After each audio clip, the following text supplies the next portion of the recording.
I actually wanted to say, you guys know that's Friday evening, so and you're going to a quantum computing talk. That's pretty impressive.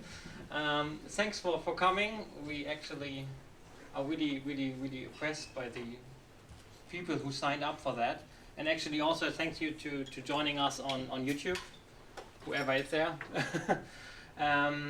So we are Marcus and Niklas. So I'm Marcus, this is Niklas. We are a startup here based in Frankfurt called Just Quantum. We bring in quantum computing and finance together. But this show, or this event, should not be about us. It's more like to grow a community in Germany, to grow open source project in quantum computing, to make people and business aware of quantum computing. And so we have 4 great speakers, which might all of you know or not. So you will meet them tonight. And I can just actually do that. There will be already the next event, so we try to do it quarterly. So the next event is on March 8, 2019, as well here, but not in this room, in a bigger room, because we try to get some more people inside. So feel free to join and leave us comments and connect with Niklas and me to tell us how you liked it or what we could change, because this depends all on you. So you give us feedback and we can change something. If not, we're just gonna move on like this.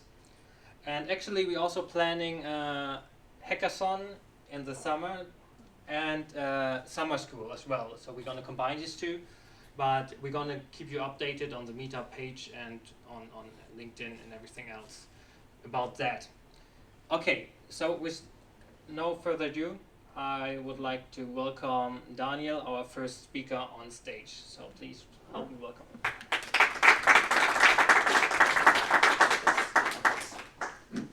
Hi.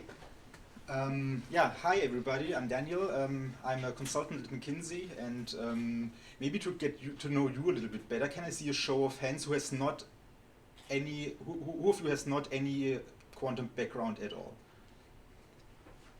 Which is about maybe higher, maybe 25% or so. Okay, the rest of you have a quantum computing background, I'm assuming, which is good. Maybe to introduce myself, I'm not really a quantum computing guy at all, to be honest. I'm a chemist, and as a chemist I'm essentially trained somewhat in quantum mechanics, but it's probably, I don't know, I'm looking at Frank and Roman, I don't know if you would call the kind of curriculum a chemist has to learn during his studies actual introduction to quantum mechanics or not. Anyway, I have 9 years of industry experience before joining McKinsey, in which I essentially tried to develop display materials. During that time, we essentially relied heavily on not quantum computing, but computational chemistry as a tool to develop materials. I think it would have been awesome to have a properly functioning quantum computer back then to really know what's going on, because it was a very iterative process back then and a lot of trial and error, to be honest. But I think it was really a valuable addition to our capabilities. So this is coming from me as a trained synthetic chemist. I'm essentially used to doing synthetic chemistry in the lab. It's a little bit like witchcraft, where you essentially have flasks, you combine ingredients, and then you try to cook a molecule, so to say. Since joining McKinsey, I'm essentially part of the chemicals practice. I'm mainly serving clients in the chemical industry, dealing with innovation, technology, and also spearheading an initiative about quantum computing, which is probably why I'm here today. Thanks to the kind invitation of Niklas and Marcus. Maybe to lead with my message, I think that quantum computing is soon going to disrupt our society, I think on a very fundamental level. We see that first companies are already moving into the space. I mean, YOS is one of the companies in this space, but there are also more established players actually in this scheme. I think it's clear that there will be a huge disruption, but of course there's also a lot of hype in there, so I'm also going to talk a little bit about the timeline today, at least from my personal perspective. It's clear that many industries will be affected. I think still that there needs to be a very industry-specific view on the whole development of quantum computing to get it right, because some industries for sure are going to be disrupted earlier than others. if you look at what's going on, will see, and I will also talk about this a little bit, that some industries are already moving into the space, and I think there is already a thriving ecosystem of startups which began growing. I think a big hub is in North America, actually, Toronto, Silicon Valley. There are some nice spots where quantum computing startups are growing, but I think luckily there's also now activity going on here in Frankfurt. And of course, this is very useful because, at least from my personal perspective, delivering actual value from quantum computing will, at least on a short to mid time scale, heavily rely on close interaction between small players like yours, for example, as well as big and powerful players to really get it right. Because I think even though there could be huge disruption from quantum, there's still a lot of work to do. So this is the structure of my talk. First, there will be a brief introduction, then essentially the question on how companies could actually benefit from quantum, a brief account of where we are actually right now as of late 2018, as well as a certain view on the trajectory we can expect moving forward. So to set the stage, I'm really lucky that Frank and Roman are here today, so I will not embarrass myself trying to explain quantum computing to you as you know, being a chemist and all. I'm assuming that Frank and Roman are going to give some kind of introduction here, and I think we have also a large portion of experts in the room, so I'm not going too much into the details. I think we all know that there's still a lot of fundamental research going on in quantum computing, that quantum computing is a very big potential disruptor which can lead to exponential speed up of computational time, which could unlock capabilities which are not possible as of today. I think our professors are going to go more into the details on how this is actually being delivered, but I think it's a very interesting topic and very research heavy already. I like to think about quantum computing actually as a field which can be... Is the microphone still on?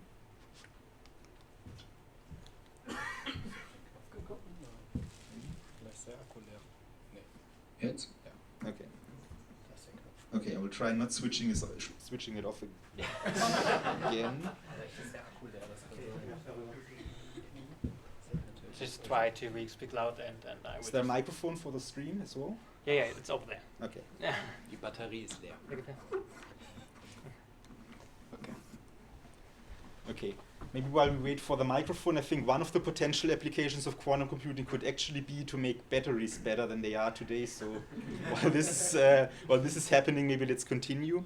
Looking at quantum computing, we actually see 4 potential areas of impact. One is, I think, very dear to my own heart, which is quantum simulation for materials, which is the chemistry application. The second bit is the solving of large-scale optimization problems. A third bucket is AI and machine learning, and I think we also hear a lot about the fourth bucket, which is prime factorization, mainly because of Shor's algorithm and the potential application in creation or cracking of encryption. Of course, all of these capabilities have different timelines, and I think all of them by itself could be a huge disruption, so we will really need to see how the bits and pieces are coming together. I think one thing which also is important for quantum computing, if you compare it to other applications in the field of high-performance computing, is that currently it appears to be a application which could come actually via cloud computing. So, unless before, where we see companies like BASF actually building up their own high-performance facilities, for example, the Curiosity system, there's a very high probability that quantum computing may come via the cloud, which could actually accelerate the uptake of this technology tremendously. Of course, even if it comes faster than expected via the cloud, and even if there is a huge disruption, there's still also a lot of hype in there.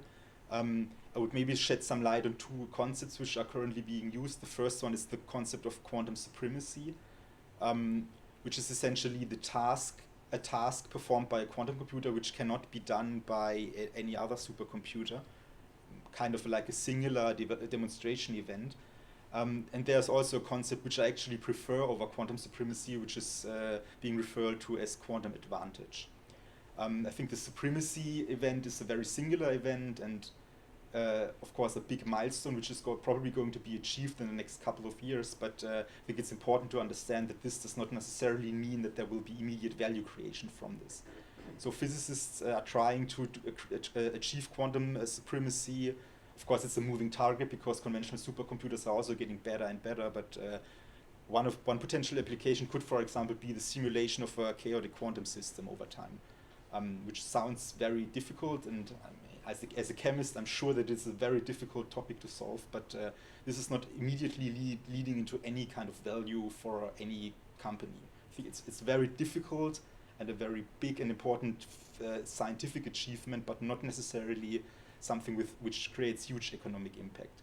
Whereas quantum advantage as a concept is, at least how I like to think about it, a event which needs to be achieved again and again for various industry sectors, which essentially means that at a given time there is a significant economic advantage for using quantum computing for a given industry application. So how could companies really benefit from quantum computing?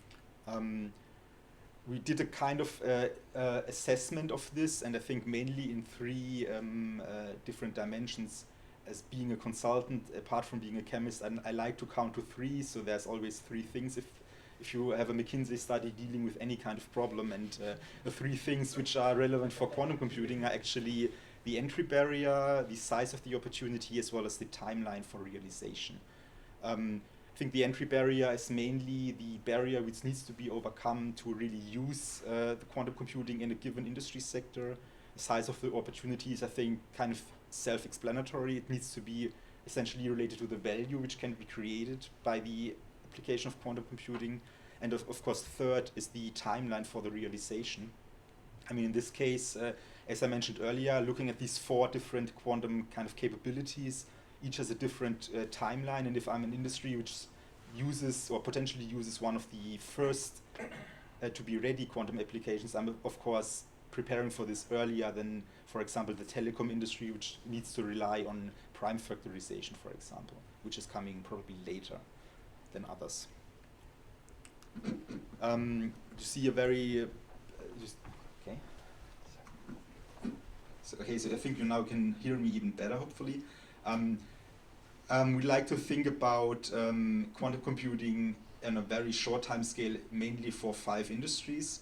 First one, it's an alphabetical order more or less. The first one is advanced industries, which is essentially a bucket which covers all the manufacturing industry, the automotive industry, for example, and also others. Second comes finance. I think Jos is trying to get into this market, and I think it's also one of the potentially first industries which is going to be hit by quantum computing. Third, we're looking at chemicals and agriculture. Fourth, oil and gas, and fifth, pharmaceutical industry. I could go into a lot of detail explaining you the rationale between these different colors, but if you look at this, you can see that there are a various degree of size of the prize, at least how we assumed it to be, as well as entry barrier and timeline. And looking at the industries, we just believe, as far as we know right now, that the 5 industries mentioned earlier are the ones to look at first. Which does, of course, not mean that other industries, for example, like travel, transports, and logistics or telecom, are never going to benefit. It's just not the first which are going to benefit potentially from quantum computing. And again, I'm mentioning these 4 capabilities to drive this point because I think it's really important. There needs to be a granular view on the different industry applications and the different necessary capabilities which are going to be used.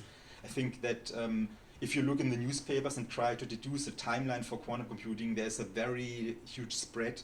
You will essentially find articles claiming that there will be useful quantum computing applications in 3 years, and you will find articles claiming that there will be useful quantum computing application in 30 years. I'm assuming that it will be something in between, which is, not very accurate, but I think this is also true because there are certainly industries which will require a very large amount of quantum computing capability of entangled qubits to be really useful, whereas there are certainly industries which can use very simple quantum computers to create value. And I think it's worth really looking at this very granularly. Okay, so you see here now a timeline, which is of course also again a hypothesis, and the fact that you see here a little bit of blurry lines indicates that of course it's also not for me possible to promise you when it's exactly going to happen. But what I think is clear is that the quantum simulation is probably one of the first applications which gains a maturity level which allows companies to actually create value from this. I think that for AI and machine learning, these are probably going to be close seconds.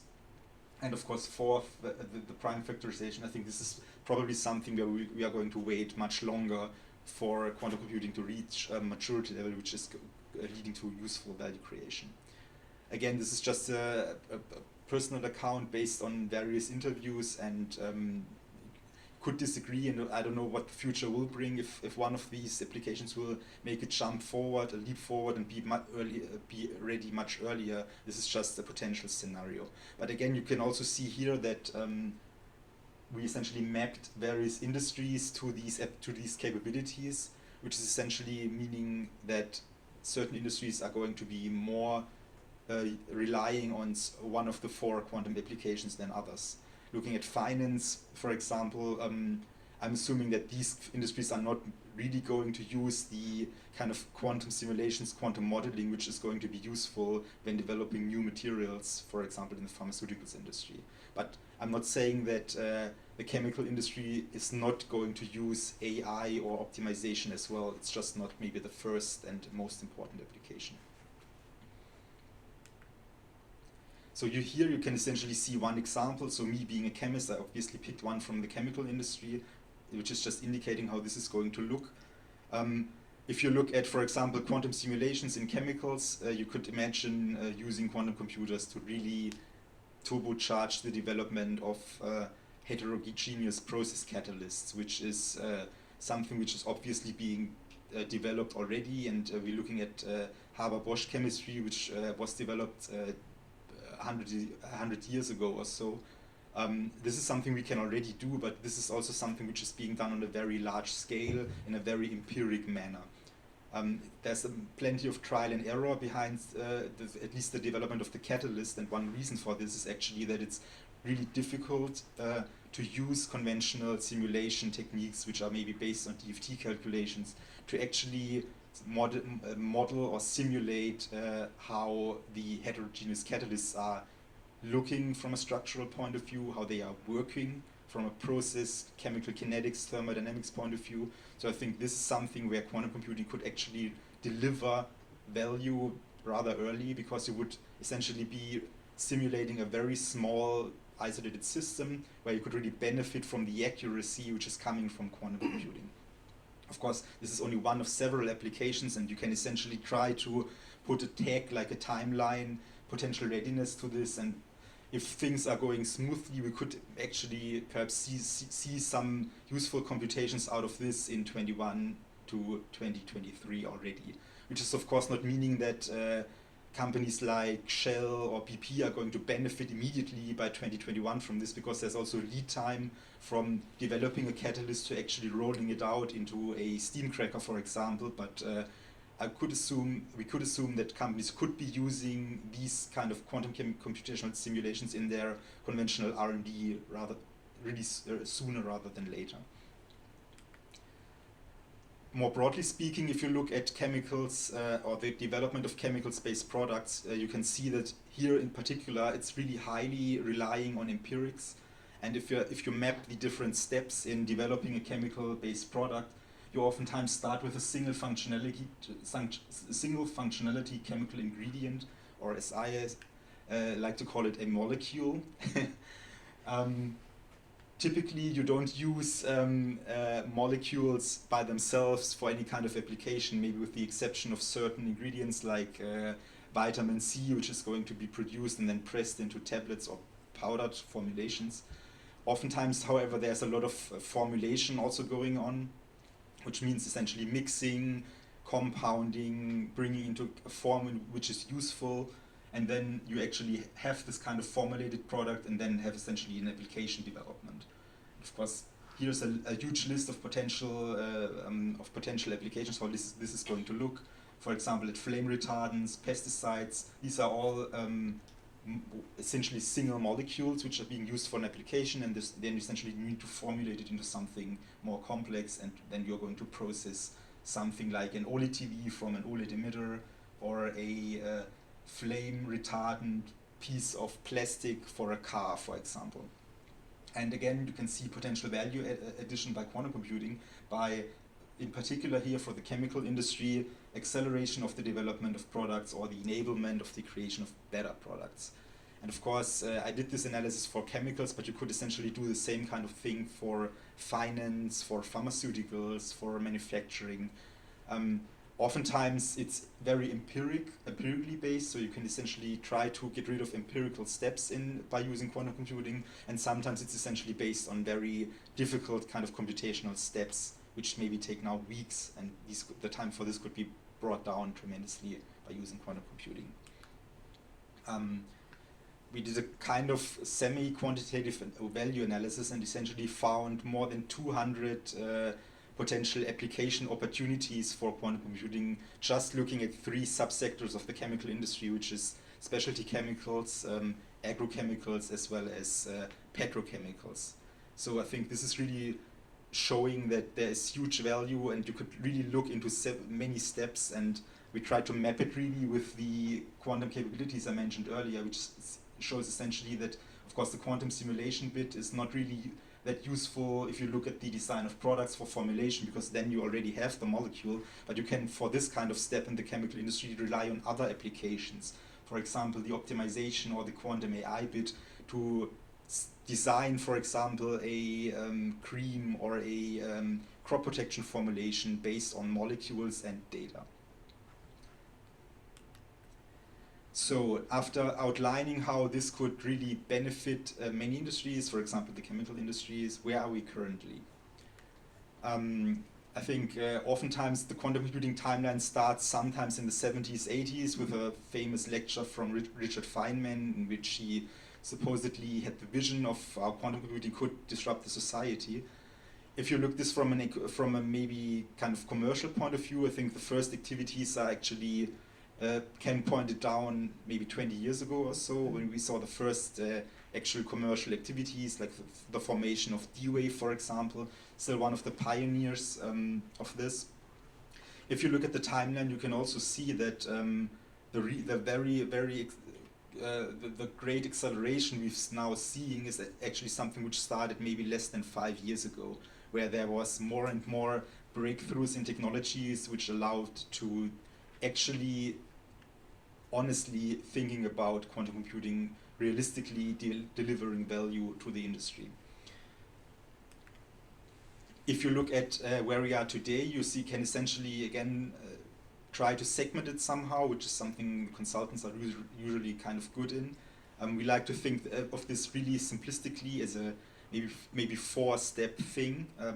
We're looking at the hardware development, which is of course also kind of related to enabling technologies like cooling or semiconductor manufacturing, but at the end of it, I think the most critical step will actually be on how to design a qubit.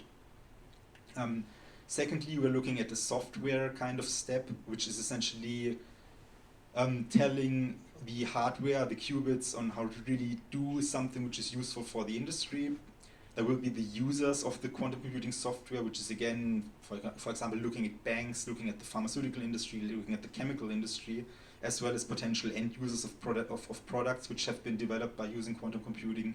Again, this can be essentially everything which we are now looking at as a kind of product. So it could be a new drug developed using quantum computing. It could be a new material which is being used in a improved electric vehicle, for example. It could be a service like in finance or something else. Looking at this, I think it's also clear that we have also looking at the lineup of today's meetup. We have essentially a very high ratio of basic R&D still happening in quantum computing. So I think this automatically more or less leads to a kind of gap between fundamental research, which is required and necessary to really drive quantum computing forward, as well as the application industry. Currently, we are essentially seeing a very large and thriving community of startups trying to bridge this kind of gap between fundamental research as well as the end application, which are being supported or driven or shepherded by larger companies, for example, like Google, like IBM, like also Microsoft, which now announced that they want to really try to consolidate the system a little bit and try to support startups in developing something of value. And of course, there are also some players which we put now here as blue dots, where you can see actual potential customers or users of quantum computing also entering the arena. Of course, this list is not exhaustive, and of course, I also don't know what all companies are doing. This is just an account of some companies which are publicly talking about their activities in this space. And you see here essentially everything ranging from automotive to chemicals to manufacturing players to actually also airlines, which are actively participating in the development in this space. I think what is interesting and what is probably being discussed more by Tobias is the gap between the Europeans and the Americans. So there's a large potential market for quantum computing in Europe. Just looking at how the industry in Europe is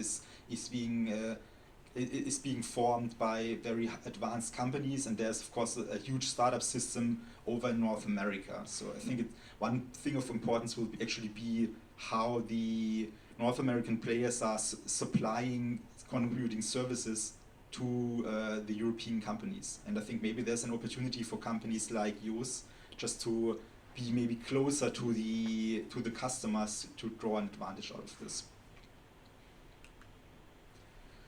If you look at what the companies are actually doing or what they could be doing, I again segmented it, and you can see essentially 4 different kind of potential ways of how they would act on this. We could of course think about companies just passing on the opportunity, saying, okay, I'm not interested yet.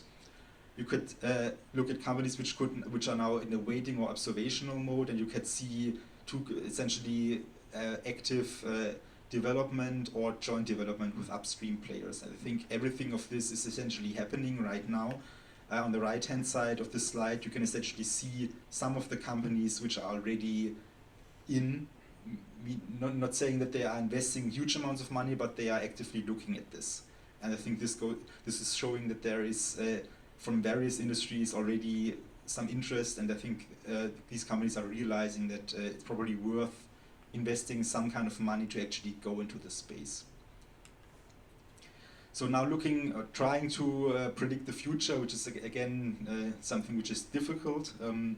Which trajectory can we expect? I think there are 3 key criteria to be satisfied to really bring quantum computing in the 2020s to first companies. I think one important thing is the technical maturity, which I try to abbreviate by saying that the progress needs to continue following Moore's law.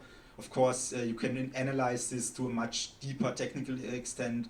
Maybe Frank and Roman are going to do this later in their presentations. You can look at entanglement, number of entangled qubits. You can look at quantum error correction to make it more accurate. But I think what we definitely know is that the number of logical qubits needs to grow to enable really good applications.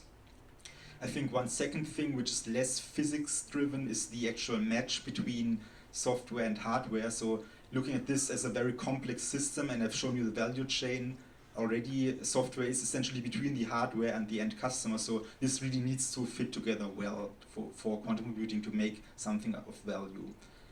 And I think the third piece which is important, you meaning end users, need to pull for quantum computing to happen. I think many quantum computing startups are out there, and they are probably pragmatic and also a little bit opportunistic, which is probably a good idea as an entrepreneur. So they are probably only going to look at markets which create at least a minimum amount of pull, which means that companies need to express their interest. They need to be willing to talk to startups to partner up. I think if a company just sits back, or a whole industry sector just sits back and waits for quantum computing to come, then they probably are going to wait for at least 1 or 2 decades before somebody will even bother developing something for them. Looking at this on a little bit more granular level, again, not really talking about technical development here, just on how companies could implement something like a digital disruption into their way of doing business. We can essentially see 5 different steps. I think first is that companies need to really learn about quantum computing. They need to understand if it's important for them, and for this I think it's really important to also speak kind of a language which is understandable for businesses. So of course it's, I mean, again, I'm only a chemist, so I know firsthand from my own studies that quantum mechanics is a difficult topic, but I think we need to really explain it to companies, outline clearly what it is, how it's going to be beneficial for them, and what they need to do for it to come to them. Just to bridge this huge gap between fundamental basic research and the huge market potential, which is clearly there for quantum computing. I think a second step is actually the testing of these hypotheses and the potential. I think each industry would probably be well advised to really look closely, do the math, try to see what could be a threshold at which it makes economic sense to invest into quantum computing. And I think, again, this is something where they would probably need help, because only the startups or only the researchers really know what the cost could be, what is really possible. So there needs to be a steady dialogue, there needs to be partnering up, there needs to be a dialogue between startups, academia, and the huge industry players for this to happen. Third step on this journey is for sure a piloting. So I'm just looking at huge disruptions. I can't foresee any scenario in which there will be a huge disruption of an established R&D process before there's any kind of piloting. This was true when back in my older days when I was developing display materials. We didn't really implement DFT calculations from scratch just by flipping a switch. There was convincing, there was testing, and at a certain point we knew that the assumption that there could be value from doing quantum chemical simulations actually is true. We were able to prove it, and I think this was the threshold at which we really started to using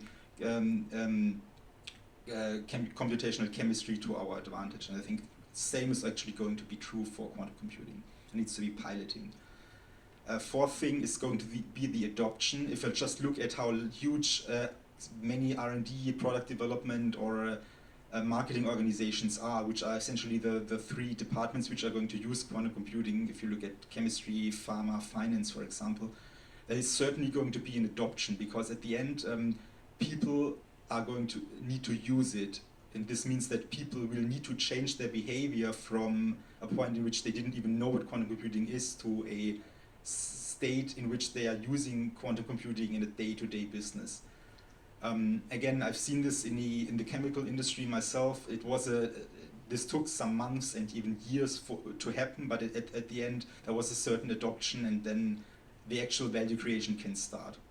And of course, the 5th step is the scaling of quantum computing, which is probably again a journey, because as you've seen in these projections on how the qubit numbers are going to rise, there will be a steady increase of the capabilities of quantum computing in the next decades, and more opportunities are going to be unlocked. Of course, we also expect to see the cost of quantum computing to drop at a certain point. I'm not talking about tomorrow, but about maybe decades. So this means that there will be more and more applications which are going to be feasible for quantum computing to really be used. So there needs to be a scaling step.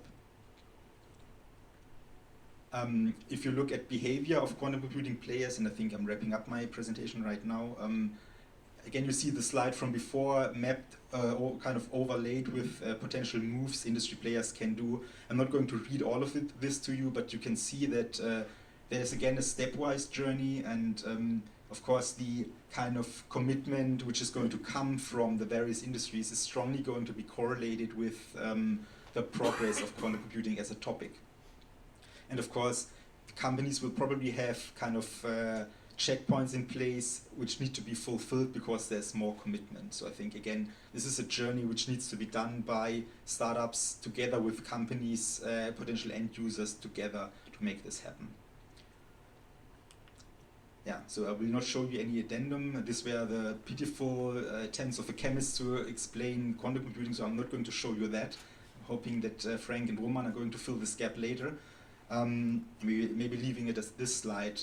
Many thanks for your attention, and I think we maybe have time for 1 or 2 questions.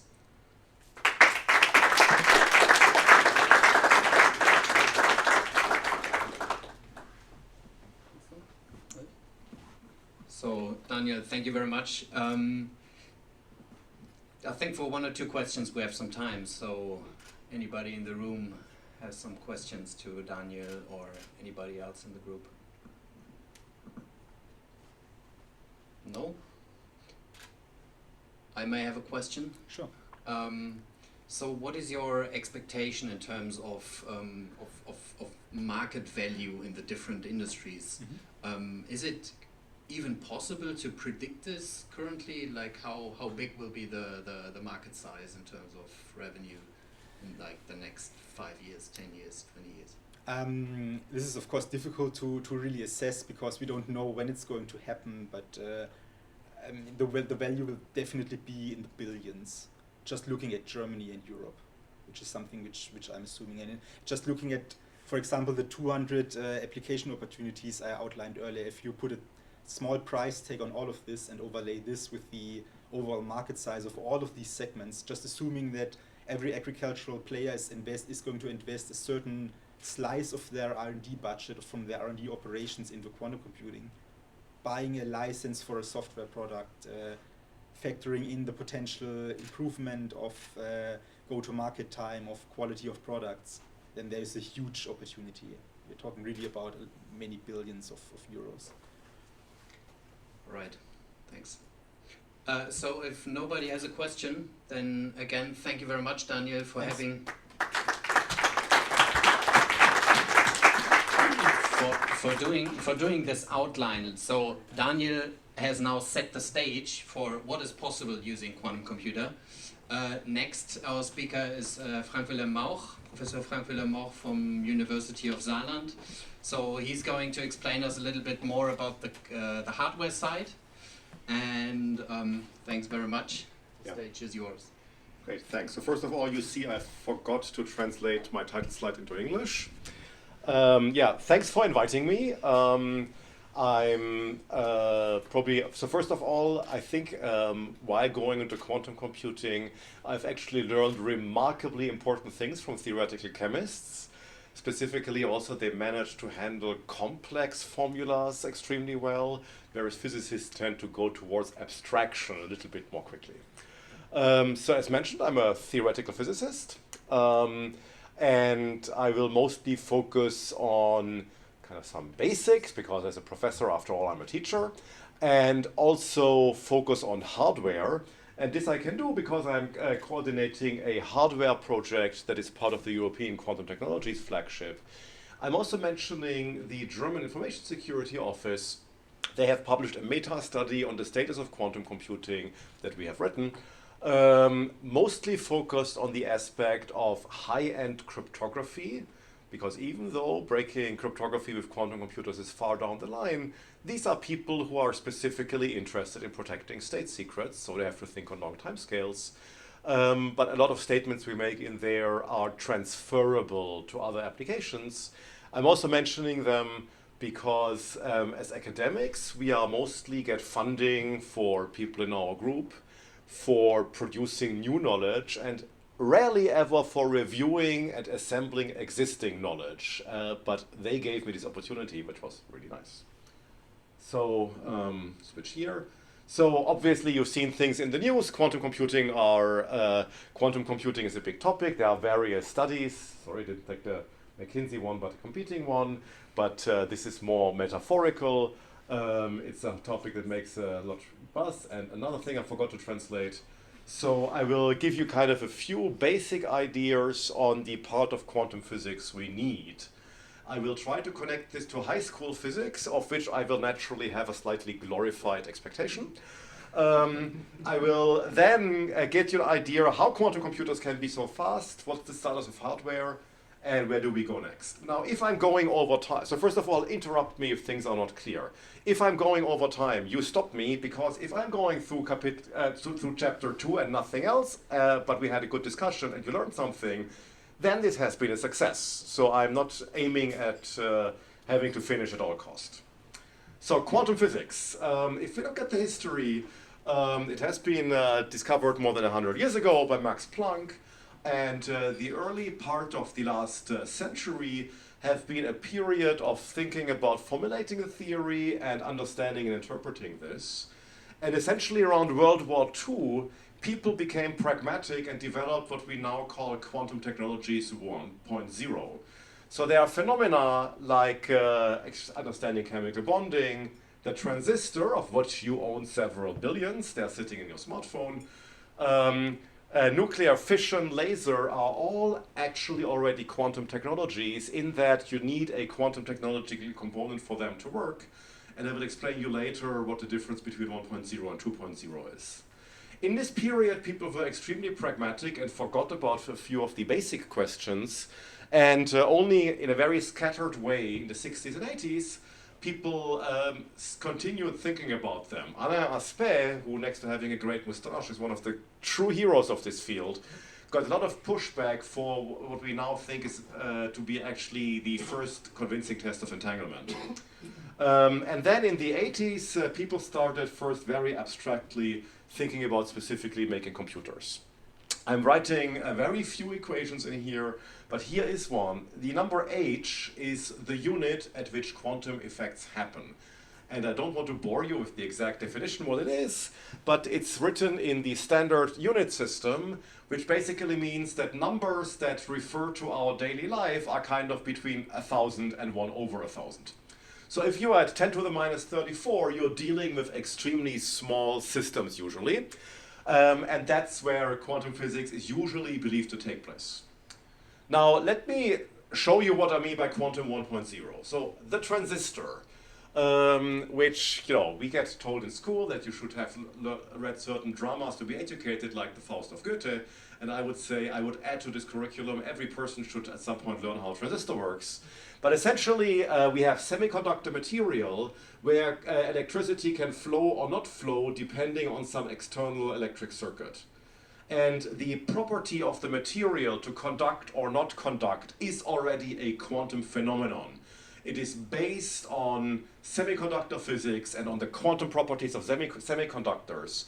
But it's quantum 1.0 in the sense that the information we are processing, the voltages, the electrical signals we are applying externally is entirely classical. It's classical in the sense that there is one voltage at a time, there is no superposition, no entanglement of voltages.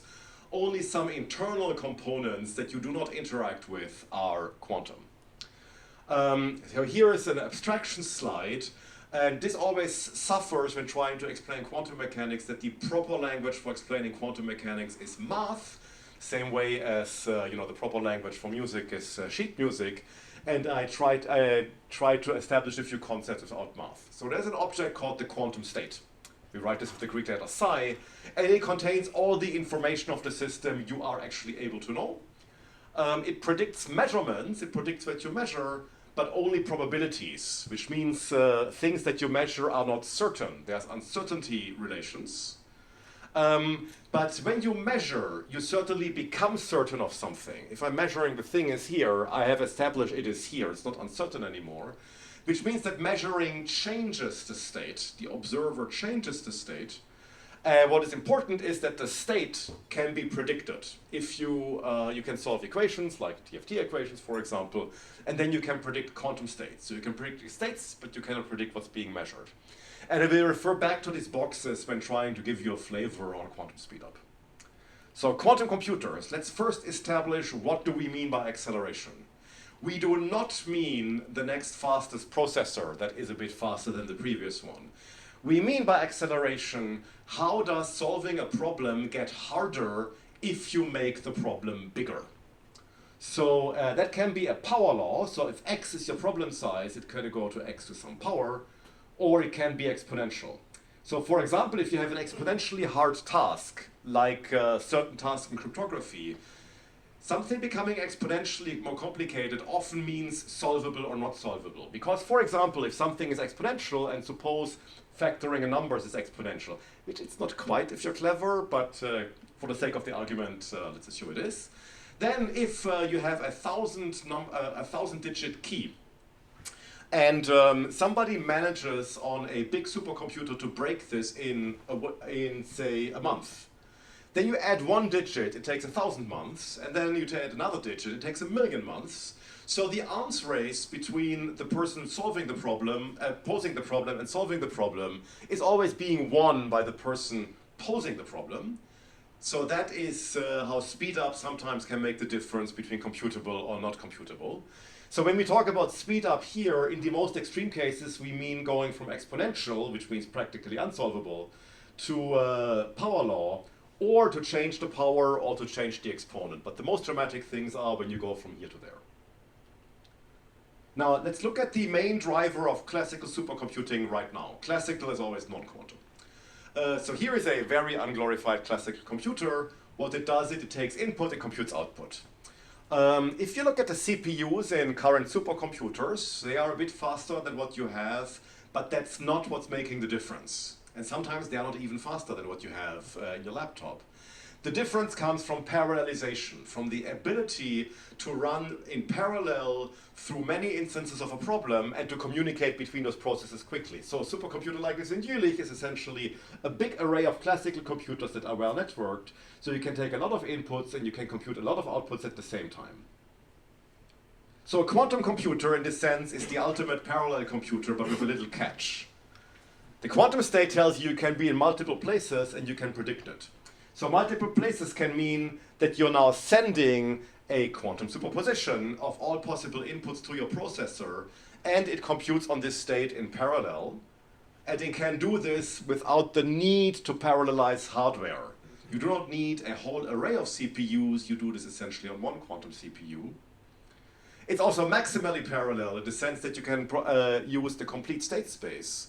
However, now comes the problem with probabilities. If you would do this naively, it would be much simpler, but then you need to figure out which of these is the main output, and which is the correct output, and that creates some work. So you have to live with uncertainty. What we want is we want to start with one input, we want to get one output, and or something that's at least easy to sample, so we can make sense out of the output. So the parallel superpositions, which we write like this, these are all possible registers, and these essentially translate to probabilities. And this is how you write the quantum algorithms. So that essentially means the massive parallelism we can only use during the algorithm, but we need to get rid of it. We need to uncompute it in the end, because otherwise the output of the quantum computer will be random. And solving this is the key challenge to inventing a quantum algorithm. Also, because there are numbers between 0 and 1 here, analog numbers, this stage is particularly sensitive to errors. So this is a reason why there is relatively few fundamental quantum algorithms out there, but they're still important enough and disruptive enough and general enough that they brought us here. So an example of the uncomputing task is database search, if the database is totally unsorted.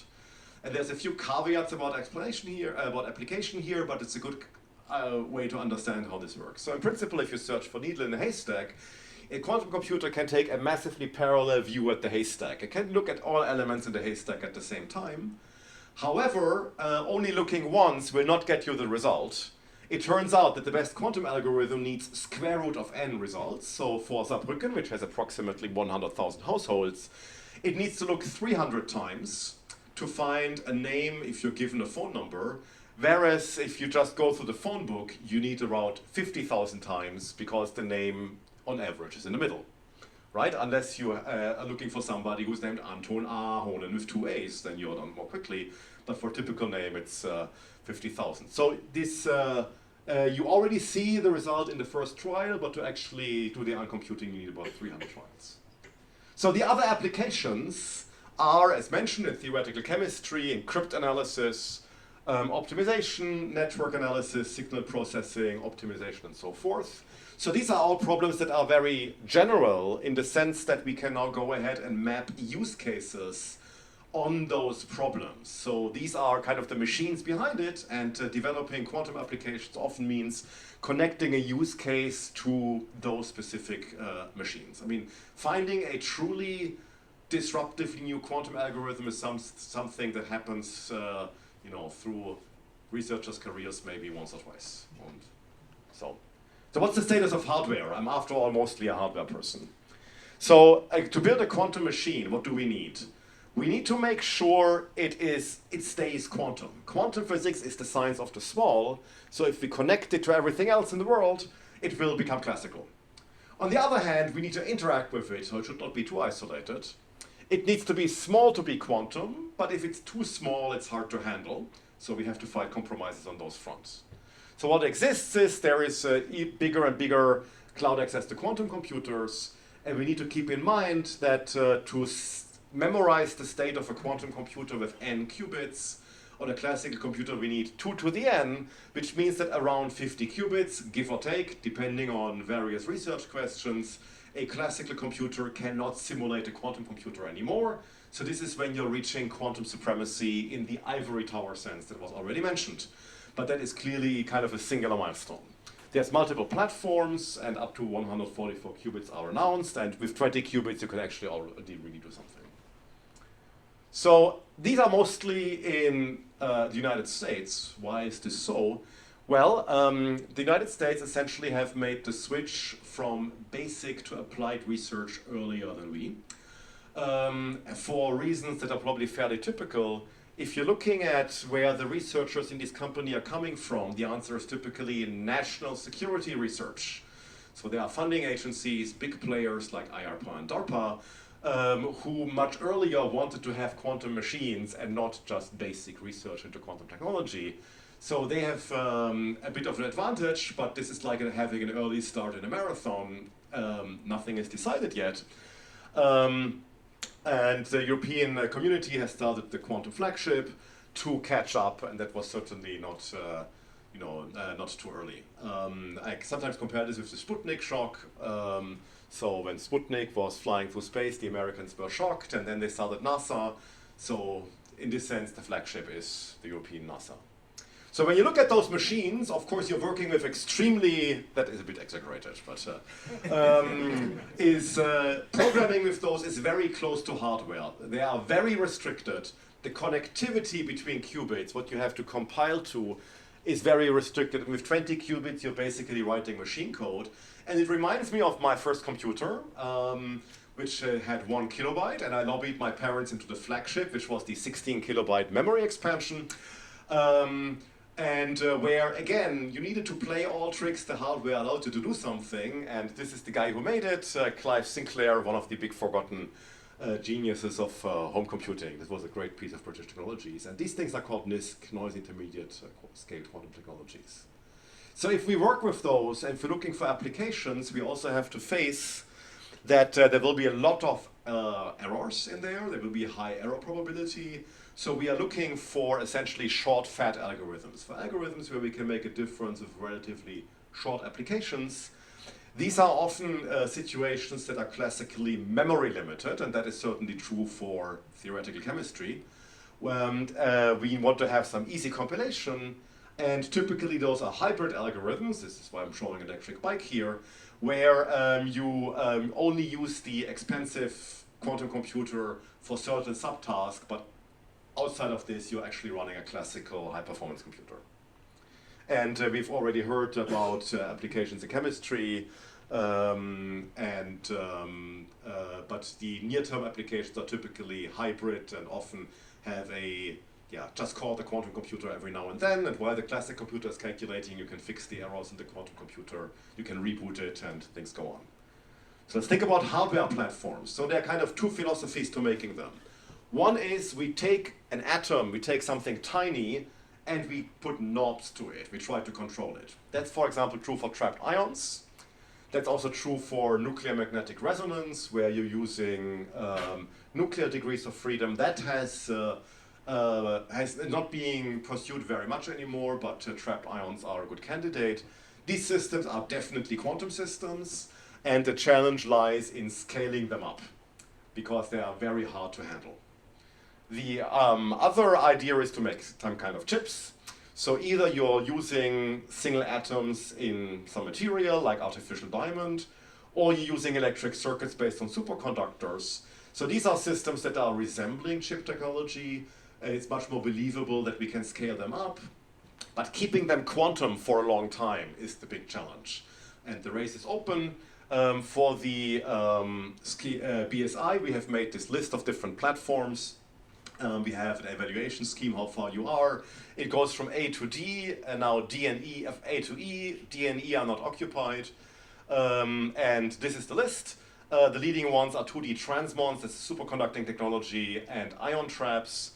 But it's very close, and the pink ones are chip type, and the white ones are atomic molecular orbital.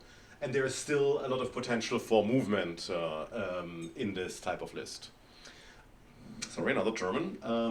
So the situation with very heterogeneous hardware is very much like old computing, where classical computing, where people switched from mechanical gears to relays, to tubes and transistors and so on. And so it's not a surprise that you have to settle on hardware, and it takes you a bit of work. In the flagship, we have our project OpenSuperQ, which can serve as an example on what you need to do to build a quantum computer. So to build a quantum processor based on Josephson junction. So first of all, this is kind of our org chart. So it's all culminating in a central site. We make hardware. We are looking at some type of software development, mostly for benchmarking purposes, and then we develop all the chip technology behind it. These are the partners. I will not list them individually, but what is interesting is that there are 4 academic partners. There are 2 research organizations, which are neither academic nor true companies. VTT is like the Finnish Fraunhofer. And there are 4 companies, mostly from the laboratory equipment space. Because those are people we really need to scale up. So the chips are based on superconductivity. That is a very well-known phenomenon of lossless conduction of electricity. You're not losing your quanta, so that makes a bit of sense. It's well understood in metals, and it occurs at low temperatures. And it's a well-established platform, for example, for sensing of brain currents. So it's not, a gigantic industry, but it's established to make superconducting chips. In our case, they look like this. The central element is something called the Josephson junction. 2 superconductors separated by non-superconducting material. They are here where these wires cross. They're connected to electrodes. This little piece is actually sitting on top. And these parts are needed to talk to neighboring qubits, and they are needed to do in- and output operations. And in our case, these are still made at universities, where we have the biggest experience in making them. They are very coherent. The error rate has reduced by 5 orders of magnitude over the last 20 years. I should also say next year is a conference called 20 Years of Superconducting Qubits, which I'm actually happy to go to. It also reminds me I'm working in this for 19 years, so I'm getting old. It has to work at low temperatures, which is often being criticized. But the low temperature technology used here is actually not so bad. Because, first of all, the power that is dissipated, the heating is relatively modest. You just need to cool down once. So the energy investment is totally reasonable. And these cooling machines, these cryostats based on helium, are relatively robust, reliable, and automatized. We have a partner who makes cryostats that are bigger than everybody else's, and that can handle more cable than everybody else's. But that's it. I think we can live with cryogenics for quite a long time. You typically see those pictures of cryostats. So to give you some idea what you see chips dangling down here, you see a lot of wiring, you see signal routing electronics above, and these copper plates are essentially establishing a temperature. You notice if you own fancy cookware, it's made out of copper, it's a very good heat conductor. So this is, and it's getting kind of colder when you go down, and this whole thing is of course usually sitting in a big isolated can. We need to package, we cannot put everything on one chip, we need to put the input and output on the chip above. And that is actually a major challenge that also the American companies face to make this work without messing up the qubits. This is called flip chip technology. It's the same type of 3D integration that you also do in semiconductors. We just have to do this much earlier because quantum information is much more fragile. And the control electronics, which are your typical lab equipment, which is made for being flexible and not made for serving 100 qubits, also needs to get much more streamlined. And we are working with Zurich Instruments, who claim that they are a startup even though they have 50 employees and they are already existing for 10 years, but they're still in the startup center. So we're building a whole stack, and we have experience with doing things on all levels of the stack, both on hardware and on software. But the real challenge is to put everything together and to get to a larger scale, to make everything work in sync. It's different, you know, the biggest chip one of our partners has is 8 qubits and we want to go to 100.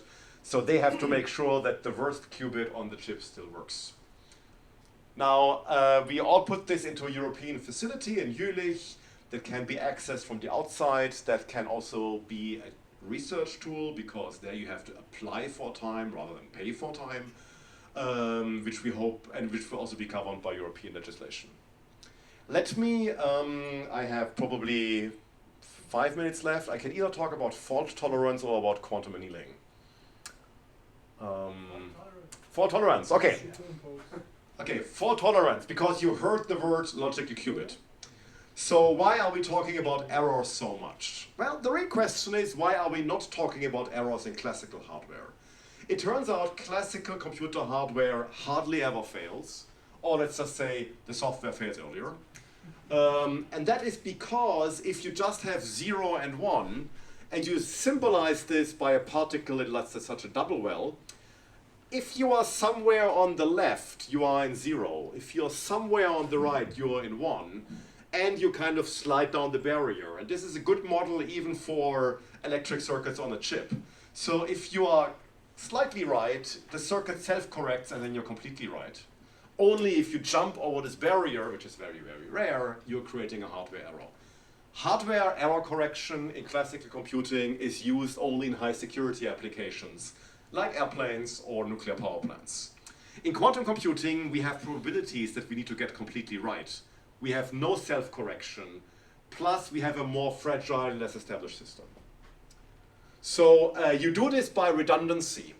So if you, for example, have a rare error, and this is also how classical error correction works, you do this by redundancy. So if you have a rare error, what you do is instead of encoding a 0 in 1 bit, you encode it in 3 bits, and 1 also in 3 bits. And then, for example, if you have an error on the middle bit, those can look like this, and then if you simply compare, you compare those two, and you see the middle bit must have flipped, and you correct it. Only if you have 2 errors, this is not sufficient, then you need a larger encoding. The problem is, I told you at the beginning, that if I'm looking at quantum information before the computation is done, I'm A, getting a random result, and B, I'm killing the quantum algorithm. Measuring, I'm only allowed to do in the end. So we need to play a trick, which is the following. We have 2 extra qubits, so-called ancilla qubits, and we essentially first write the parity, which is the binary sum of those 2 numbers, and the binary sum of the first 2 numbers, and one binary sum 3, one binary sum in those 2 bits. And for example, if I do this here, the binary sum of those things is 1, the binary sum of those of first and last one is 0. The same is true here. Binary sum means 2 is the same as 0. You're not taking the carry bit. So in both cases, you get 1, 0 as the error, and then you measure your extra bits. So you're not learning any, and they are the same. So you're not learning what was in your register. You're only learning where the error happened. And it's miracle that this actually works in practice, but it does. And this is the scary plot, which you should keep in mind if somebody tells you logical qubits. Because essentially what I've done here is I've taken the logical zero and I've encoded it in 3 logical zeros, in 3 physical zeros. So I'm said that, okay, if these things have errors and I want to protect myself against it, I need more qubits. And if I want to have more and more error protection, I need more and more overhead. And this is a busy plot for Friday night, but let me walk you through this because this contains all the story of error correction. Here we have the probability of your hardware making an error. It's called depolarizing probability and it's a logarithmic scale. Here we have the error rate that your computer is making in the end. So essentially, if you want to have an algorithm with 1 million operations, you probably want to have an error rate of 1/2 million because then you're right 50% of the time. You need to run it twice, but that's kind of okay. So the longer your algorithm is, the lower you want to get here, so you're not making an error in the end. There's no absolute protection, but you can make the errors as infrequent as you want. And here is the overhead in some crazy physicist units. And essentially what you see is that if I'm making my error correction bigger and bigger, I'm going from red, green, blue, the error correction becomes, the logical error becomes lower and lower. If I'm to the left of this point, on the right, these curves are sorted in the opposite way. So this means that the more error correction I do, the more protection I get. So in the end, your error correction wins, but on the price of relatively large overhead, typically thousands of physical qubits per logical qubit. But in principle, you can do it. And that will probably define, after the era of NISQ and short-term applications, a bit of a longer stretch to get this right. It also tells you that you can also correct errors if your qubits are already good, and the best qubits of the world are kind of just around here. So on the other hand, this is again German. So basically what you want is you want to have a low enough error and then you want to have a lot of qubits. Now that being said, so I'll skip the quantum annealing, I go right to the end. You can ask me about, this is Roman, he's giving a much better talk than I. I think what we see is that quantum computing is on a steep rise right now, but what we mostly have in hardware are prototypes for trying things out. They're not quite disruptive yet. We're catching up in Europe. I'm pretty optimistic about this. And ultimately, if we look at, an error-corrected quantum computer is also a gigantic, great scientific machine. And if we look at how other projects of comparable size, and my favorite analogy, as you have figured out by now, is space travel, have developed, we are probably now at the stage where after the Sputnik shock, we also show that we can shoot things into near-Earth orbit. And once we've shown to do that, there's the stage of Apollo, where the next quantum computing project that truly embraces fault tolerance will probably not be a 10-partner project coordinated by theoretical physicists. That will probably be on a way different scale. But now we are kind of showing that we can in principle do it and what is a good approach. That was a lot of math for Friday night. Thanks for paying attention. Ask questions.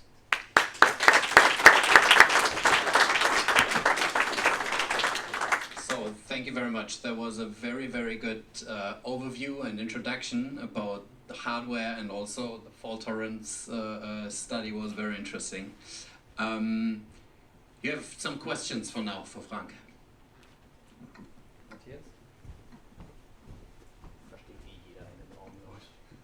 Thanks for the nice talk. I have a question on the software stack. So, what kind of software stack are you looking into to develop for the Open SuperQ project? Like you have Rigetti having this fancy PyQuil stack, and all the major players having their software stacks in place. So, what's your plan in this respect in the software space? So, so applications and software on the high level for us are mostly a benchmark. We want to say in the end, not only we have these many qubits, that connectivity and that error rate, we also want to essentially show what's the biggest size molecule we can simulate with what precision. So that's one purpose of software development. The things we would like to develop new are the things that you don't see because they're sitting below Quantum. The real challenge in the software stack for us is what you would call the BIOS, or probably the middleware. What happens between your Quantum commands and your Quantum assembler commands and your queuing system? There has to be regular maintenance, recalibration. What happens between assembler and the electrical signals that are going to the Zurich Instruments boxes? That's the main thing we have to develop. On the level above, as a consortium, we're mostly looking at interfacing to Quantum. And the Jülich Supercomputing Center has an initiative called UNIC, with a J in front, that is essentially trying to develop a good coding ecosystem that for the user is hardware agnostic, and that we will also tie into.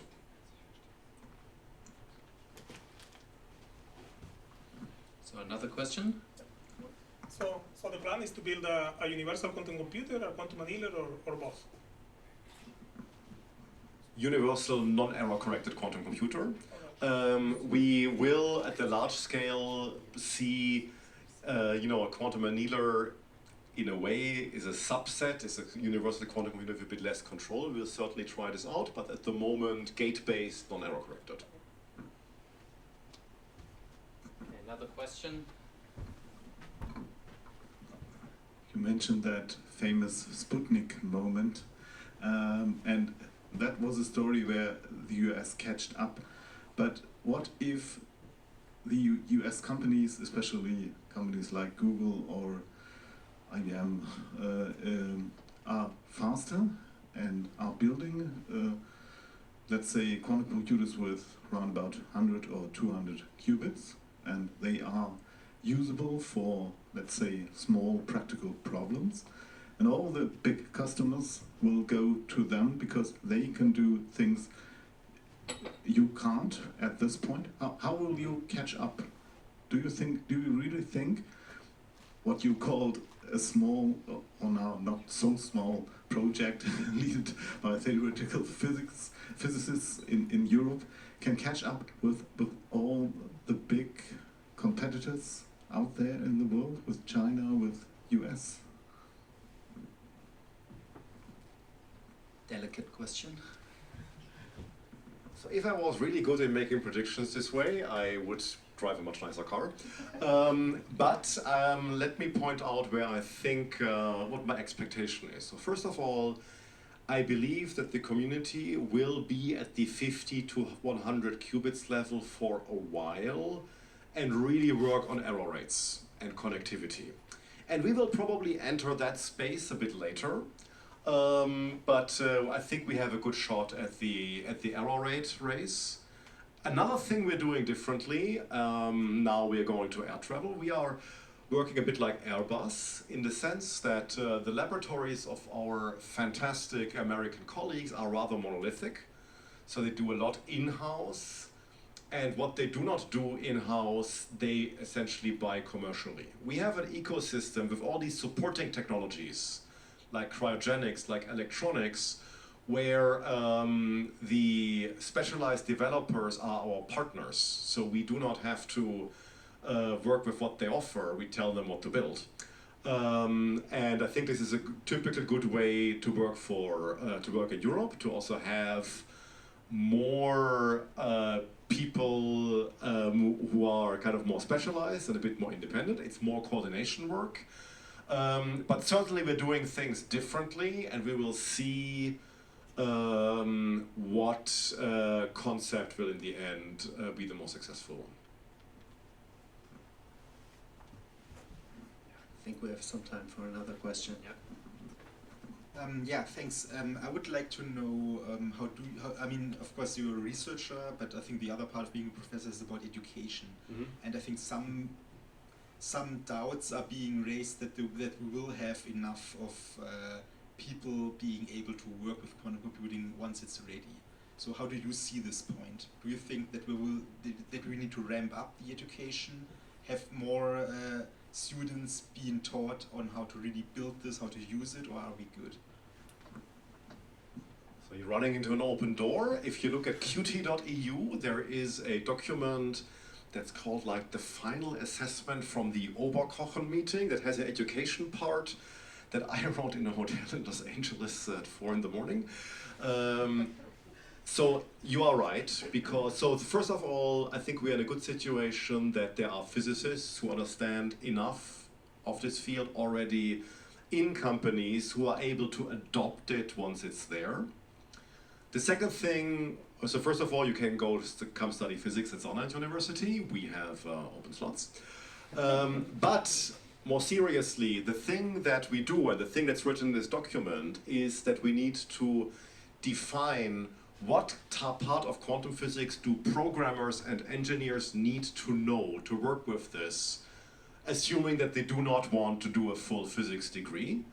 And we are currently, there's initiatives at multiple places to define this. Typically, teaching physics, specifically theoretical physics, to non-physicists is the unloved middle child of academic teaching. We are typically leaving away the part of the material that you actually need here. We're typically teaching a very old-fashioned curriculum, but there's various initiatives existing, and there's also an initiative in physics education existing to change that. So we can essentially have an elective course, quantum computers, and I'm trying to teach one of those next semester at Saarland University. I'm trying to teach a course in coding on quantum computers that is open to computer science students, and we will see how it goes. But I think that's the main gap. And if that works well, we can envisage to offer things like a professional master's degree, like you can do a professional MBA that you can take while you're working, as you can take courses like this. And we are lobbying, and you should too, the European Commission to actually fund this. Thank you very much for this answer. We are also facing exactly this issue currently, finding people in this space about coding quantum algorithms. So thank you very much. Are there some questions, or are we good? Another question? Okay, one short one.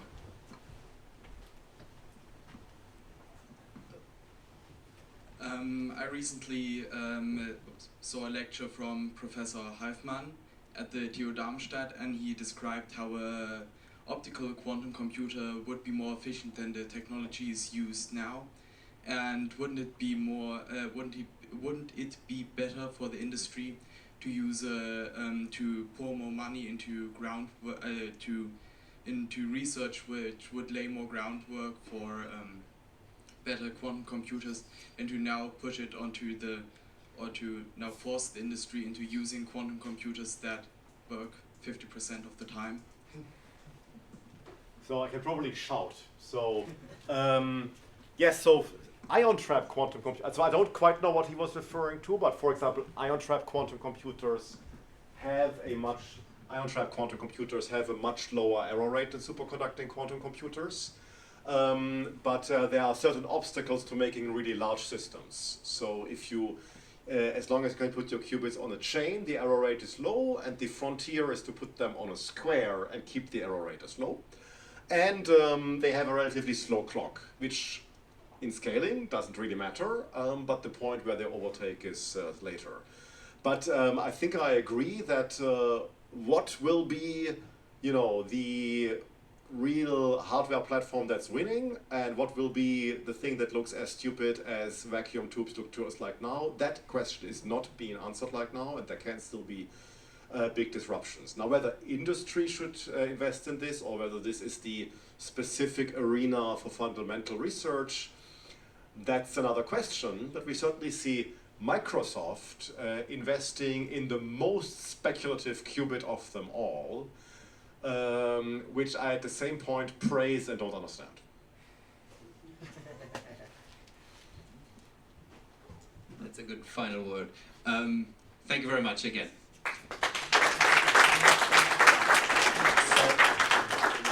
I would say we're doing like a 2 to 5 minute break. Everybody can go to the loo or taking some new water or some breads back there, and we're going to resume. What time is it now? 50. So 10 to 8. Thanks.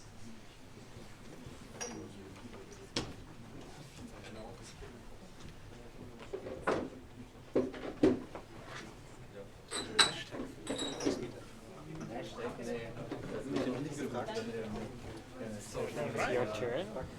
You're on YouTube now? That's it. Oh, I'm on YouTube? Okay. do I really need the microphone? Or You can charge. I got the shot. I think everybody would hear it. Yeah. You can also see. That's fine. Because Just that you- No more. This is also the microphone for the broadcast, awesome, okay. but it's powerful enough. That's so perfect, because the room is also small. yeah.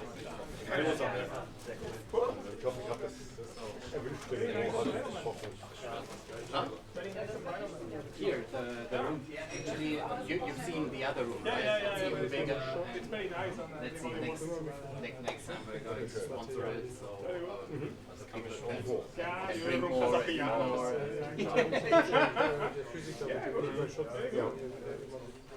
It's also my first time in a co-working space. Yeah. Inside, I have been outside many times and so on, but like several in Barcelona. But yeah, this is very cool. So all the startups get together, sharing ideas and all that. Really? Okay. So also corporates like Deutsche Bank, like German banks are having their innovation lab here. They're trying to be like innovative. There are many companies like So was es gibt, also im Augenblick sind wir bei dem Never Play and Running System. Also was der halt Give you everything you need. So, weiterhin gibt. yeah, at least it's crowded. How much of this is Also das space? Herstellen der Josephson-Kontakte für den Superleiter. Oh, so you can bring here 10 people if you want. No, there's like 3 spaces. One is Es gibt fixed, zum Beispiel like Open Test flexible, Material, wenn man halt but lange überlegt, was noch next eigentlich Monday Chip we're ist. moving to our new office. Der muss bei Okay, 64 okay, so you are getting serious. Okay. We're prepared now Die for 5 Elektriker, people. die man braucht, In um half die a ganzen year Geräte we are planning to be Es like gab Leute, die haben Doktorarbeiten an den Vertrag bei den Elektrikern, bei 6 Gigahertz in einem Kelvin. South Frankfurt. So we are staying in the Verlust community von 10 of auf minus 6 technical, auf so 10 auf minus we're 7 keeping Das sind also schon Sachen, die hören sich quasi ähnlich an, wie das, was sie sagen. but Very good. Beim Packaging ist es ähnlich. also in a Wir co-working verwenden space im Augenblick einen Packaging-Prozess, der versucht bereits eine Zeitpreise schon mal funktioniert hat. Und keiner weiß, wie man den wirklich den besten entwickelt. Also wir haben die Partnerportalität Yeah, so this is like watching the baby growing, you know? Yeah, exactly. Das heißt, die haben elektronische Elektronik auf großer Skala schon Erfahrung. Das sind schon, glaube ich, die besten, die wir haben. Not good. Yeah, with 3 Aber year das old, ist you auf der know, like anderen that's Seite auf always jeden Fall there. die Yeah, always Entwicklung taste ist and everything. aufgrund unseres tatsächlich nicht besonders großen Budgets sehr wenig zum Beispiel. But you know, they go up and down so quickly. So My wife my kid is 5 years old. and we have a smaller one. Material ist 7 months, so Oh. somebody needs to take care of him while my wife is going to doctor. Well, But it's complicated. he's staying tough, so after this event I will drive home and Yeah, well, we recover. Das würde They go up and down very quickly. So, I mean, last time my kid also catches flus and so on very quickly, and they suddenly rocket to 41, Das sind and then you give them, I don't know, ibuprofen or whatever, and in 2 hours they are jumping and running all the time. What the hell happened? das ist this time it's a little bit harder. So Nothing happens. Recently, I was in Chicago for Quantum Symposium. Like for 3 days, I still hear after the conference. yeah, well, I guess I will stay here for I don't know, half an hour. Okay, great, perfect. Because I have some genau. questions, when my teams they were played out experience Oh, okay. topics. Any publications, just make sure. I am in Germany here. Yeah, but I think it's hard for 1994. Genau. head of R&D, like expect like 2 beats in 2028. So what are you doing? Yeah, exactly this topic. 1 to 5 beats in years. That's how it happened. Yes. One reason why I'm here. Oh, all right. So you came over from No. Early this morning we have in our offices. I'm not sure on this topic, but it's just so we had also this presentation from IBM about good that you're here. I will present Quantum Computing.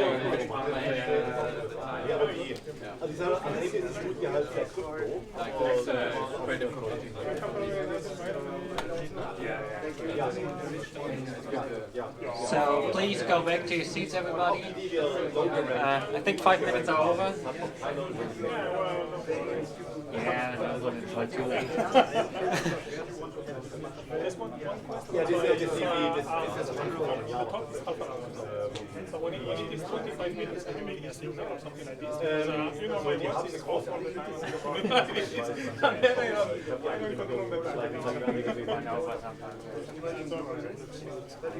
So please have a seat, everyone. Please find your seat. I don't think I will run over. I don't have so many slides. Have all that. Ich denke, die werden uns am Montag sagen, Just looking at what you could do with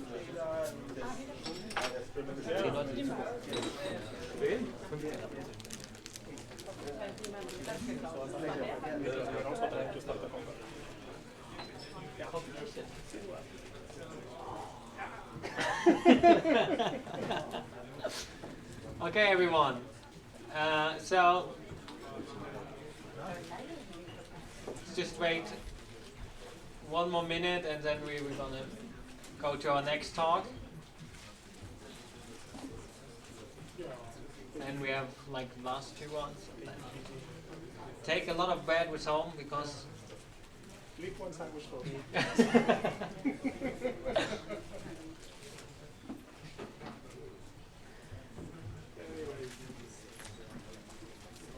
Because now is coming one exciting talk for me as well, because I'm in this field. I'm working in this field.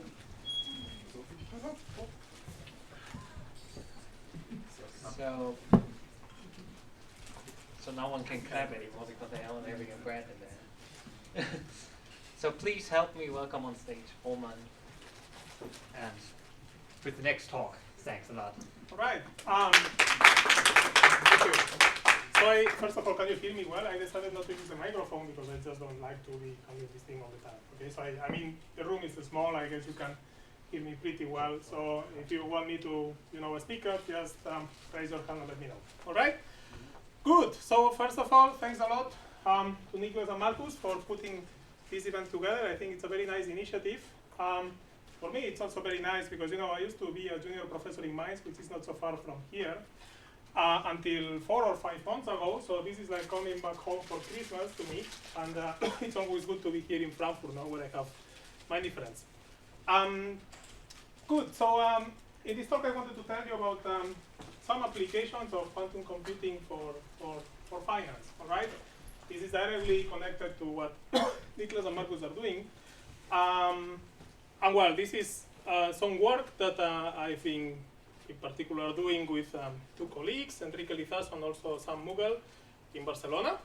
And well, as you will see, some of this research has already appeared in some research papers here. If you are interested in having a look, just please go ahead. So my plan with this talk is to make a little bit of an overview and a very long introduction, and not to go too much into technical details, but at some point you will see that, since we are starting to go into some specific field, you will see that there will be some technicalities around.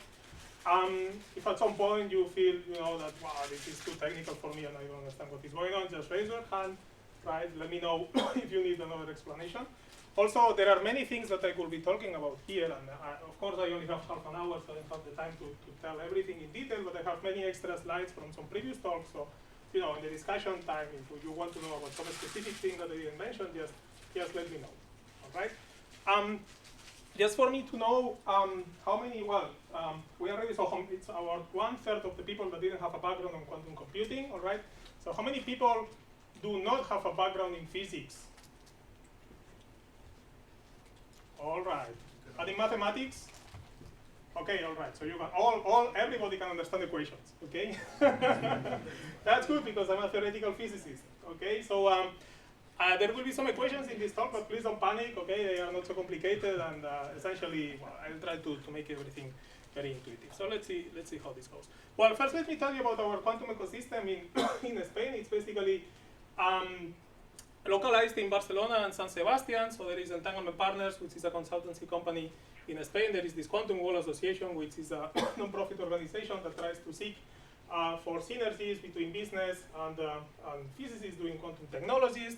There are several working groups here. One is this Quantum for Quants group that tries to look for applications of quantum computing in the financial industry. And I'm part of this group, and we've been working on several things and several problems here. And some of the research that I will explain to you is about things that we did here. And there is also a new startup that is crystallizing right now. We call it multiverse computing. We are trying to see how we define this new startup. There is also the Kilimanjaro project, which I noticed that it appeared in one of the slides from the first talk.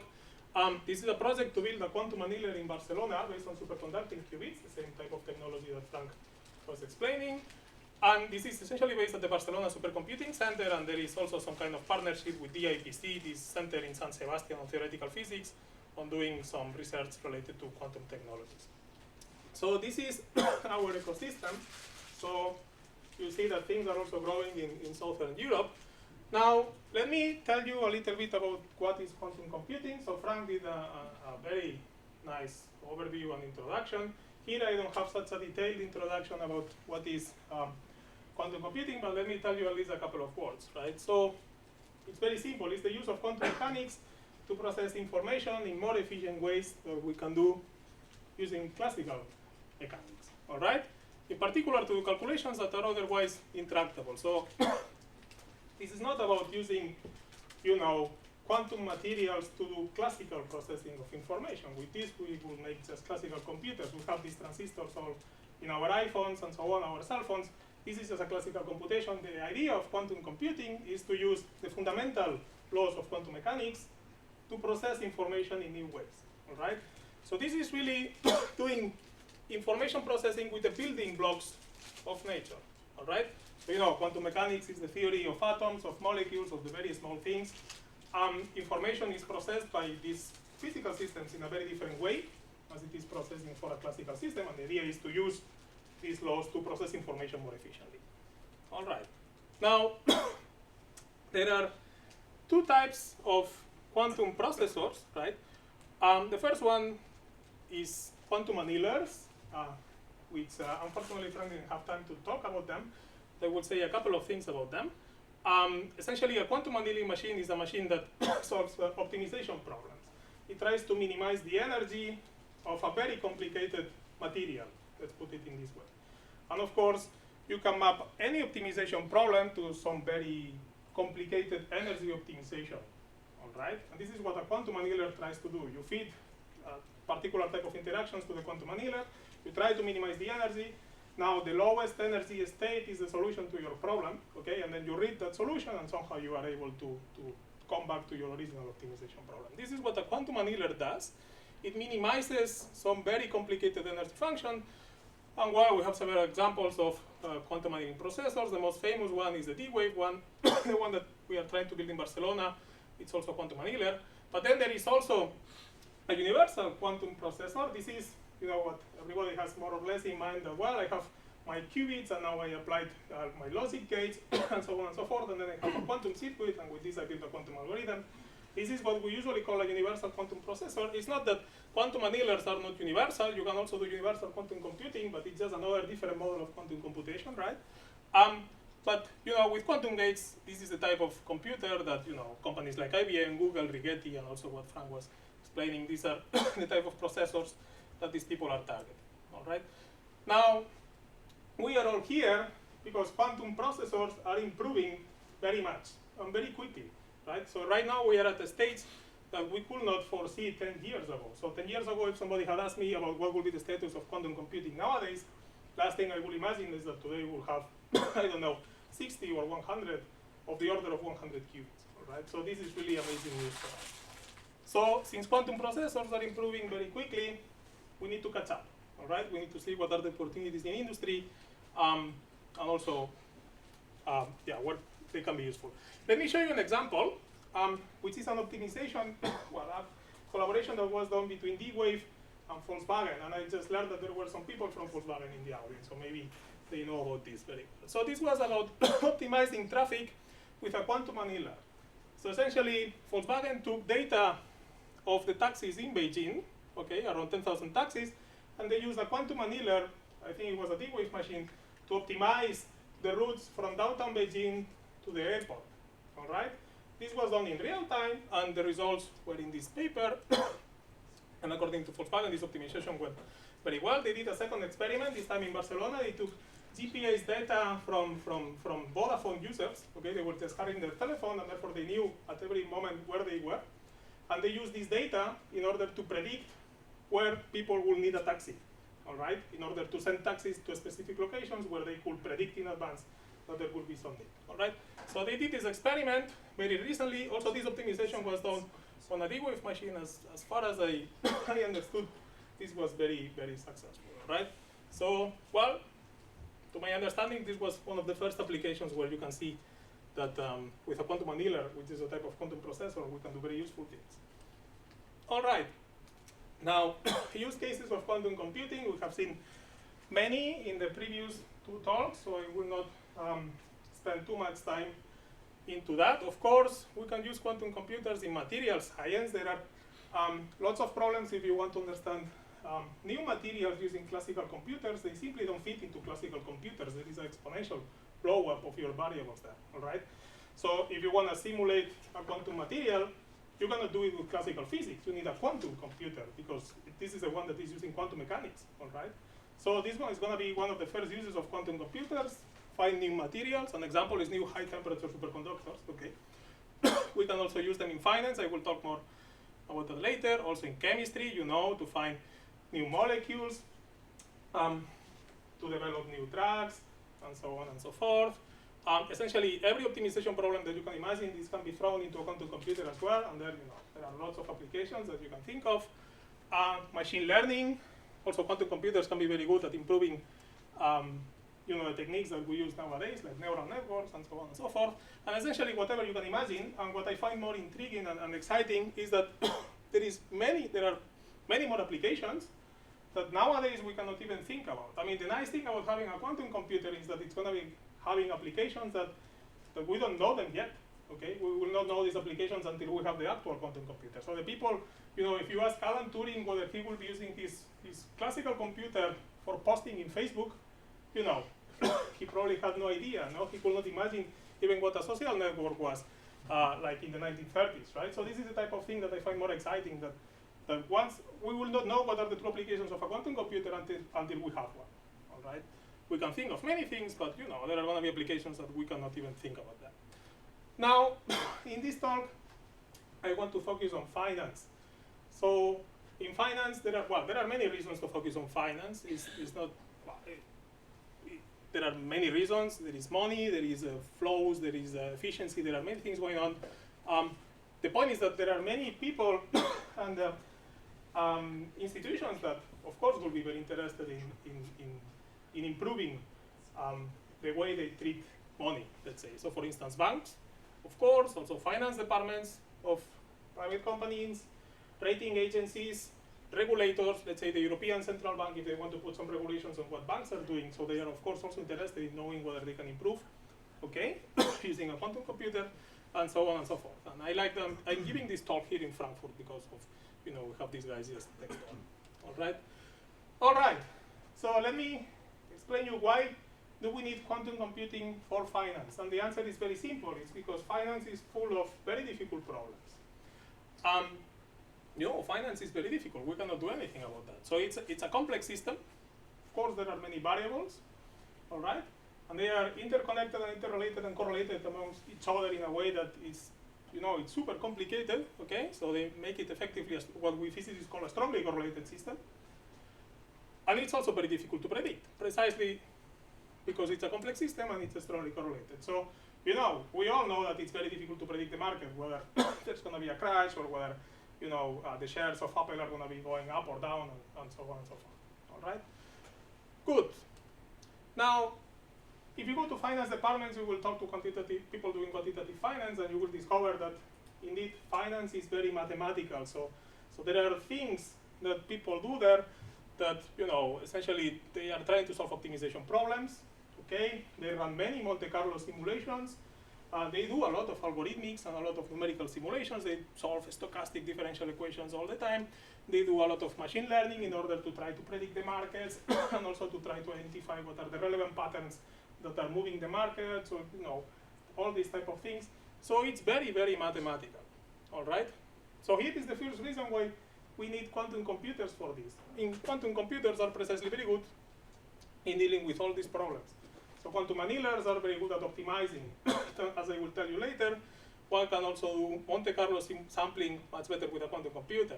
One can also improve machine learning and so on and so forth. So, if here we can be epsilon faster using a quantum computer, that may imply a lot of savings sooner or later. Okay, that's the idea. Now, as I just said, the second reason to think about quantum computing for finance is because there is a very interesting equation, which is using less time. If you apply it to finance, means that you have a competitive advantage with respect to your competitors, and therefore you earn money faster. All right? That's essentially the idea. But if you have an epsilon speed up, this implies that you are faster, and of course, you get more money back. Okay? Good. All right. Let me tell you about how can we apply quantum computing to finance. Because, of course, the idea is very nice, but it's not so obvious to say, well, now let's sit down and let's think about how can we apply this specific algorithm to a particular problem. Well, it turns out that there are at least 3 different ways of applying quantum computing to finance. Of course, there are probably more, but at least we identified 3 different strategies, I would say. Well, the first one is to use quantum annealing. This has to do with optimization problems. So every time that one needs to minimize a cost function, of course we can use classical algorithms, but the point is that we can also solve it a priori more efficiently using a quantum computer, and in particular a quantum annealer. It's this type of machine that is trying to minimize the energy of a particular magnet, okay, and we can apply this type of algorithm in order to solve the problems more efficiently. Here I'm just showing 4 examples where quantum annealing can be applied. One is optimization of portfolios.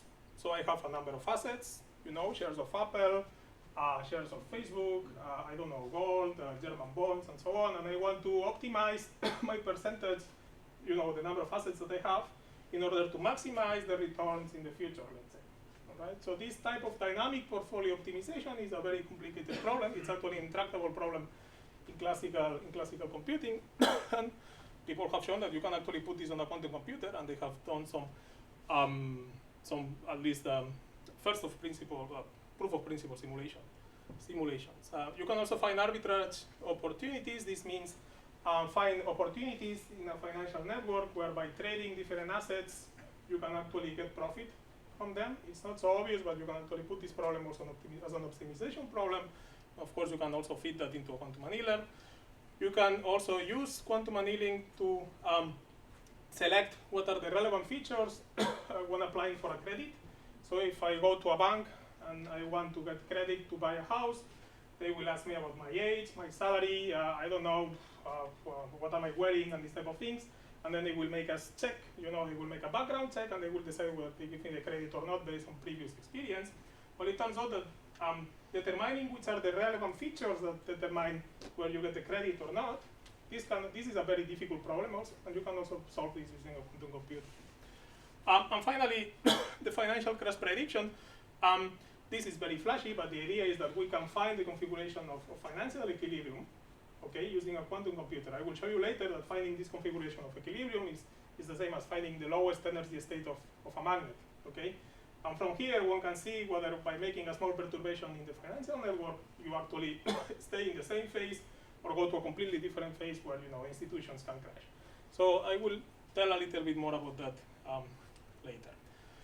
This is about the first way of doing things with a quantum computer on finance, quantum annealing. The second one that we identified is quantum machine learning. This is using a quantum computer to improve machine learning. And of course, this is not just restricted to finance, because nowadays we use machine learning essentially anywhere, all right? Examples of things that we can do faster with a quantum computer. Well, classifying data. All right, this we can do faster. We can do regression. Okay. We can do also principal component analysis. So understanding what are the relevant eigenvectors of some data, some correlation matrix to predict behavior at long times. These kind of things. And we can also improve neural networks. We can improve the training of a neural network using a quantum computer, or we can also define completely new models of neural networks that are based on quantum mechanics, and we call these quantum neural networks. So for this, there are also different things that the people have studied. All right, now the third approach where we can to apply quantum computing to finance is something that we physicists call quantum amplitude estimation. This is a type of quantum algorithm that was proposed in the early 2000s, and turns out to be very useful because people discovered very recently that we can use it to improve Monte Carlo sampling. So Monte Carlo is a technique to do sampling over a probability distribution, all right? And in particular, by doing the sampling, we can compute averages over this probability distribution and so on and so forth. Well, it turns out that people discovered that using quantum amplitude estimation, we can get a quadratic speedup with respect to Monte Carlo sampling. So this means that instead of waiting 2 hours to find my average of my stochastic variables, using the quantum computer, maybe I just need to wait 2 minutes. Okay.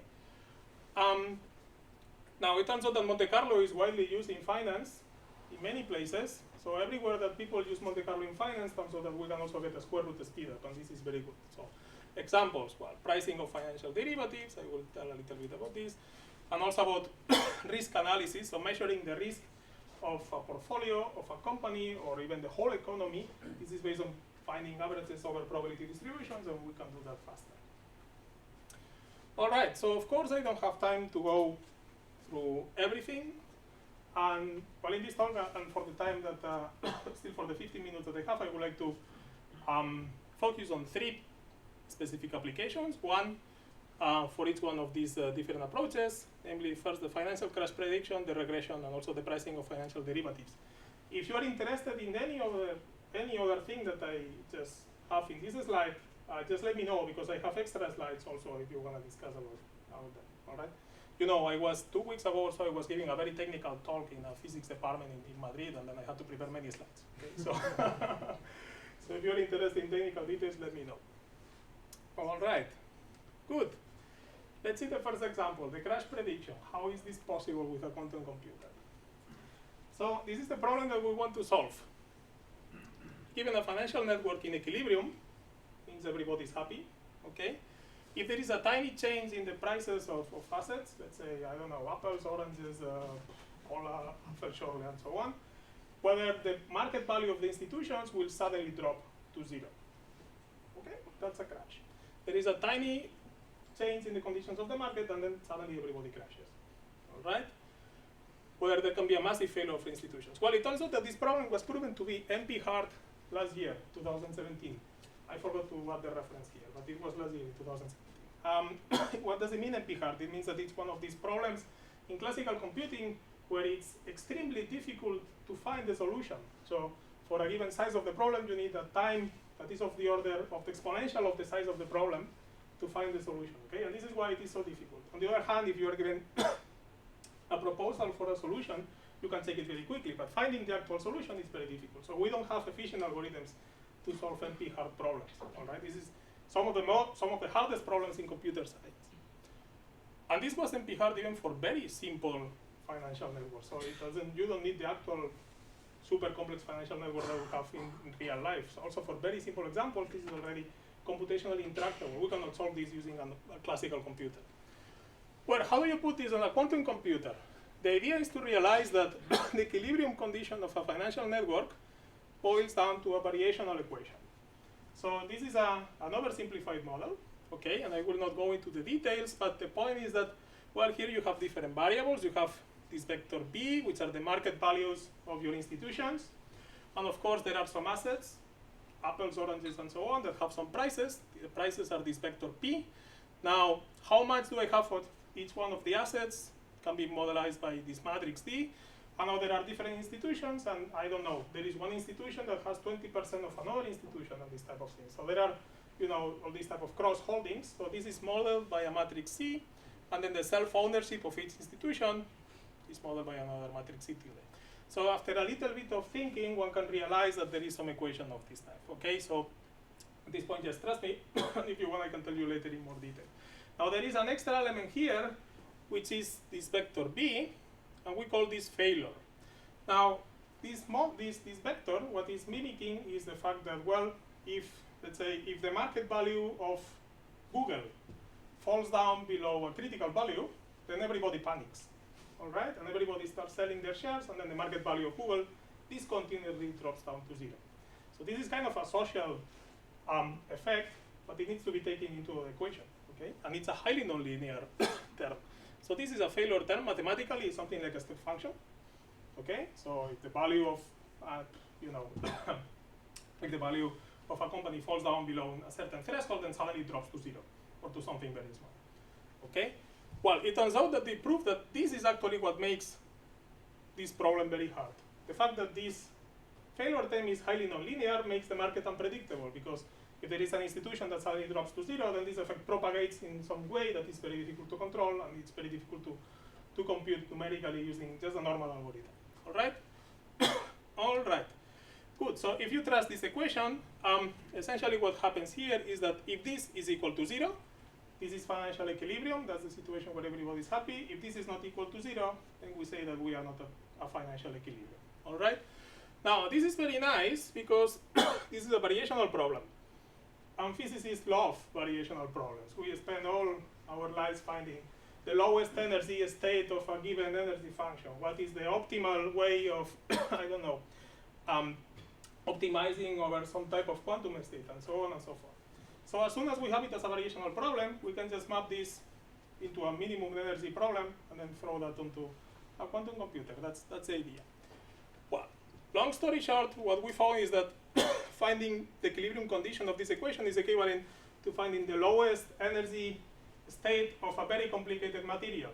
All right? A very complicated quantum magnet that has some interactions that, of course, depend on what is the type of financial network that you have. Now, the point is that you can throw these interactions into a quantum annealer, and you can tell the quantum annealer to find the ground state, the lowest energy configuration. And from the lowest energy configuration, you can read what is the configuration in equilibrium here.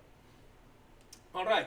Now, the procedure is a little bit technical, so I will go very quickly through it. Essentially, you write everything in terms of bits, then you expand into polynomials, this nonlinear failure term, you promote into quantum bits, quantum bit operators, and essentially you have this energy function. Now at some point you get multi-body interactions, but we can reduce them into two-body interactions, which is the typical thing that we find in nature using some type of gadgets that we physicists know how to do it.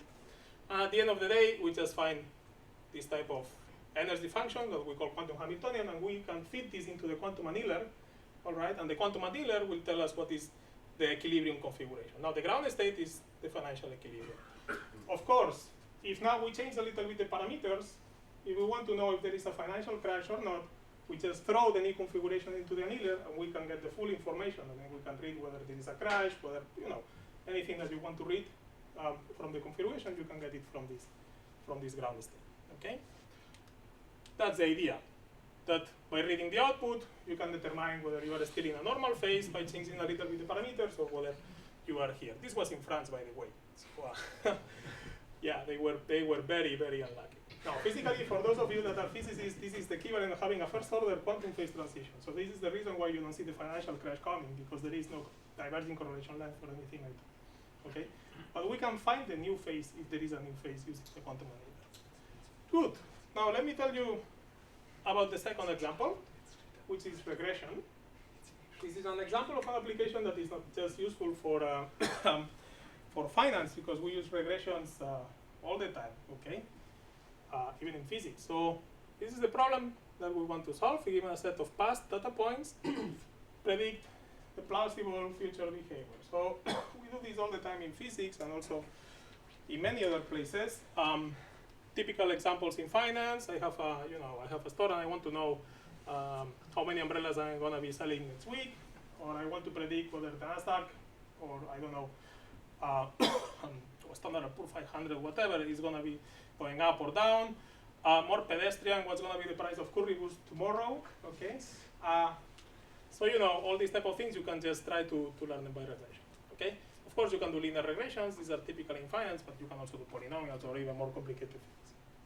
Now, how do you do regression? So, what you learned at university, I guess, is that, well, the way that you do it is that you have a matrix of points, okay? And from here to extract the function that makes the best fit to this set of points is, well, you have to minimize some error. And this error is something that is called the least square error between the training data and the values predicted by the model. All right? Now, in order to minimize this error, if you go through the algorithm, you will see that at some point you need to invert a matrix. Now, this is what makes the problem hard. You need to inverse the training data matrix, and this is computationally very costly. Well, the best algorithm that we know to invert a matrix scales with the, I think it's polynomial with the size of the matrix. Okay, so if the matrix is very large, well, it can take forever to invert the matrix. Okay, and if the matrix is ill-conditioned, it means if it has some very small eigenvalues, then it's even worse. All right. Well, the good news is that there is a quantum algorithm that can be very useful for this. So there is a quantum algorithm for solving linear systems of equations, which effectively means inverting a matrix. Now it turns out that this algorithm runs in a time that is polynomial in the logarithm of the size of the matrix. Okay, so not in the size of the matrix, but logarithm in the size of the matrix. So this means that there is exponential speedup when it comes to solving systems of linear equations. And it turns out that if you analyze the algorithm that you need in detail, this is exactly everything that you need to do regression. Okay, at some point you need to solve some linear system of equations and compute expected values from the vectors that you get of observables. Well, this is everything you need. And it turns out that with a quantum algorithm, you can do that exponentially faster than with a classical one. So this was this is a very famous algorithm from 2009 by Harrow, Hasidim, and Lloyd, and it's actually the basis for many other algorithms that are being used nowadays in quantum machine learning. Of course, you can apply this to regression in finance and regression anywhere else. Okay. All right. Now, this is a bit of an overview of some quantum machine learning speedups. There are also some other algorithms here that the people have proposed with different speedups, square root or exponential speedup. Now the point of quantum machine learning is that it doesn't need a quantum annealer, it needs a universal quantum computer. And of course, this is more challenging than just a quantum annealer because you need, as Frank said very clearly in the previous talk, you need very long coherence times for your qubits, also very high fidelity for your gates, and so on and so forth. So it's harder to do, okay? So of course, this is more challenging than quantum annealers, but we think that the payoff will also be much better. Still, with this quantum machine learning stuff, there are some still open questions that researchers are thinking about how to read the result from the output, what happens with something that they call quantum random access memories, and so on and so forth. So it's not entirely clear what is going on here, but just to let you know that this is still an open thing of, there are still many open problems going on. All right. Good. So for the last 5 minutes, let me focus on the third example. All right, which is the pricing of derivatives, and this has to do with the third approach of using quantum computing for finance, which was this idea of improving quantum Monte Carlo. Now, I will not go into too many details here. This is just a flash of an example of something that I want to do. Long story short, I'm not an economist, okay? So if somebody knows better what I'm talking about here, about the definition of what is a derivative, please let me know. Okay, but as far as I understood in finance, a derivative, this is not a mathematical derivative, okay? It's another object. It's a contract that derives its value from an underlying asset, okay? Or from a set of underlying assets. So there are many different types of very complicated contracts as far as I understood. There are things like swaps, forwards, futures trading, options, warrants, and so on and so forth. And the value of all these contracts have their price and their evolution based on some underlying assets. All right. Now, as far as I understood, also a big problem in finance is how to assign a price to these contracts. Okay, in the future, simply because the assets in which they are based, well, it's very difficult to predict what is going to happen in the future. All right, simply because the market is fluctuating a lot. Now, the approaches that the people use classically are based on this. There is something called the Black-Scholes-Merton model, which for physicists, this is similar to Brownian motion, okay? It's essentially while writing down a stochastic differential equation that tries to model the price of the derivative. Now, a stochastic differential equation is a differential equation where you have some stochastic variable, okay, and therefore you need to take that into account. The other option is to do Monte Carlo. We have a probability for each one of the paths in time that the price will follow, and you have this probability distribution, and you can do the sampling over these probability distributions, which means that sampling over different paths in time, and at the end you can estimate some price. Well, good news is that, as I said, you have Monte Carlo here, so therefore you can throw your quantum computer and speed up by a square root. So there is this quantum algorithm by Ashley Montanaro. This is very recent, from 2015, but I think it's fantastic. He proved that using this quantum amplitude estimation, you can actually compute the mean of a probability distribution and many other things like, you know, the variance and so on, quadratically faster than with Monte Carlo. So, well, of course, anywhere that there is Monte Carlo, we can just throw this algorithm from 2015 and apply it to get a square root speedup. So we can get estimations of the future price of financial derivatives quadratically faster with a quantum computer than with a classical one. Good. So as I said, this is just an example, but Monte Carlo is used essentially anywhere nowadays, and in finance very much in particular. So essentially anywhere that people use Monte Carlo, we can just apply a quantum computer to get at least a square root speed. All right, so that's the slide. This is my outlook, and also a little bit about the vision that we have. Hopefully I have convinced you that quantum algorithms can be applied to finance, and they are going to be, in my opinion, very relevant, because as I said at the beginning, if you get a fraction of a speedup, this may imply an advantage with respect to, you know, your competitor, and in finance this means more money back or more savings and so on. There seems to be three main trends: quantum optimization, quantum machine learning, quantum amplitude estimation. As I said, I think that quantum computers will play a key role in finance. And the last point that I have here is something that I didn't explain, which is that, well, probably we don't need a full, very large, fully working quantum computer to have already an advantage. So nowadays we have very small quantum processors, say 20, 50 qubits and so on. They have some, you know, they have some errors, but still people can more or less use them. Well, it may be that with these processors we can already have some advantage, okay? As an example, where there was a paper recently by, in particular by Chirac, who is one of the main people in the field, who proved that with a very small quantum processor, you can already solve these type of constraint satisfiability problems faster than the best classical algorithm. So it was not the best quantum thing that you could do, but it was already better than what we can do without a quantum computer, okay? And this is already useful, which means that, you know, if we have a small quantum processors, they can already be useful, okay? So this is also my opinion here. I think that with small quantum processors, before we scale them up to 1,000 qubits, we can already use them for things that could be very useful in practice. All right, so yeah, this is it. Thanks a lot for your attention.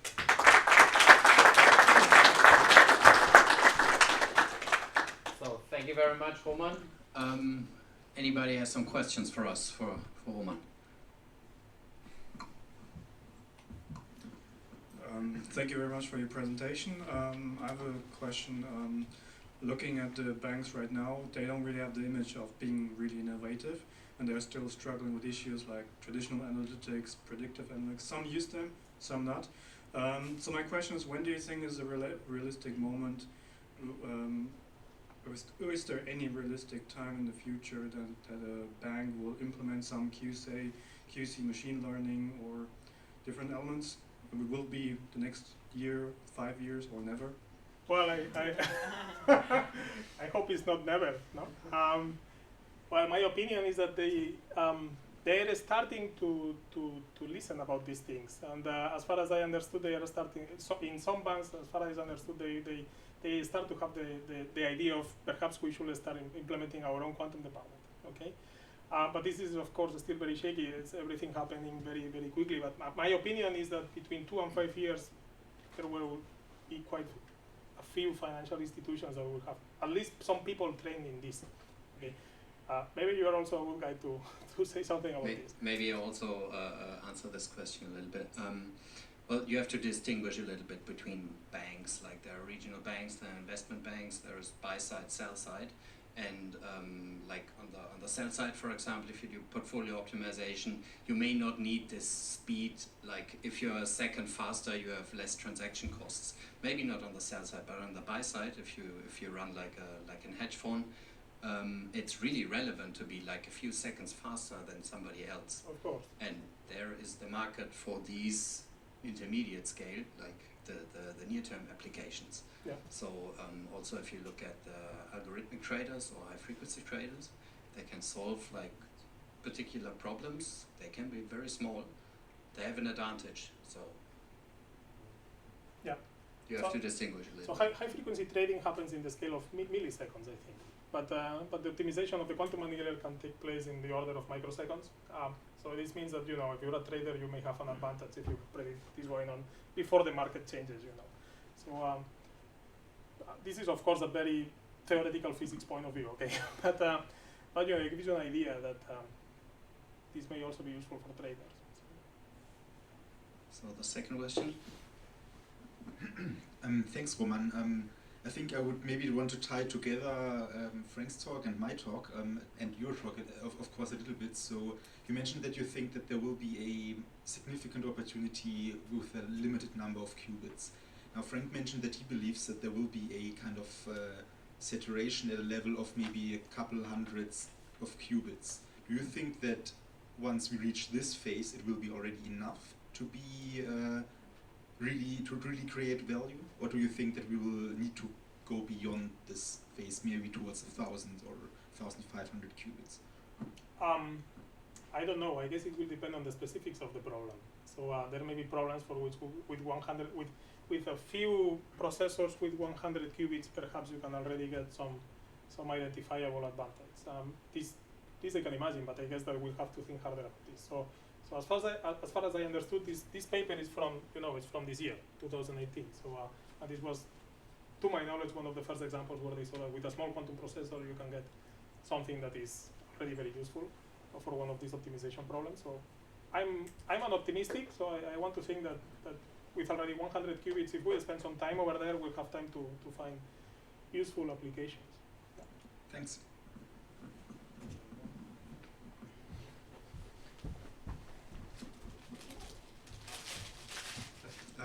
Thanks for the talk. Actually, I'll try to sneak in two questions. So one is more technical and one maybe more like your opinion on the topic. So you mentioned regression and you mentioned the HHL algorithm. And I mean, there have been a series of papers by Yu and Tang recently saying that you can actually implement HHL classically as well, while you can have the same speed up in a classical algorithm. So what's your view on these kind of papers? Are they problematic for the whole quantum machine learning? Was that for inverting for solving a linear system of equations? It's basically saying that low rank matrices can be inverted efficiently on classical computers. Well, I should take a look at that. Okay. But on the other hand, so there are many quantum machine learning subroutines that are based on this HHL algorithm, but still there are waves. But still there are other. Well, one should take a look at which type of resources one and the other algorithm needs. But still, there are other quantum machine learning algorithms that are not based on this HHL. Yeah, true. And for this one, it should be perfectly fine. Yeah, For instance, I mean, data classification, super vector machines, and so on. All these are they are inherently quantum, at least as far as I know. So the problem seems to be only for low rank matrices. Yeah, one should also take a look at what happens, how both algorithms scale with the condition number. Actually, it scales very badly, the classical one. Exactly. That's my question. If you have experience with this classical algorithm, what are the concepts, etc. Well, I have experience with the standard classical algorithm for inverting matrices. I know that if your matrix is very conditioned, then you may have a very hard time in finding a good approximation to the inverse. And this I know very well because I also work on classical algorithms, for quantum many-body systems. And my hope is that, well, I don't know, it will depend on the matrix. I guess that for some matrices the quantum algorithm will behave much better. This is just my intuition. Second question, just quickly, I'm not too familiar with the quantum Monte Carlo algorithm. How does it scale with error rates? Is it useful for noisy, so for NISQ? I have an extra slide actually. First, a clarification. This is not quantum Monte Carlo. What people usually call quantum Monte Carlo is classical Monte Carlo applied to a quantum problem. Okay. Now, this is a different story. This is a different algorithm to compute the expectation value of a stochastic variable. Okay, which is what Monte Carlo does. But here we are not doing any Monte Carlo. So essentially, what you get is that something like this. It's this type of quantum circuit. All right. There are technical details that I will not explain, but the point is that the variable that you want to estimate, you somehow have it here on a quantum state, and you want to estimate this parameter A. At the end of running this algorithm, this is the type of precision that you get. Okay, so you get a very good estimator A tilde to A with an exponential precision, okay, in the number of qubits, and with a very high probability.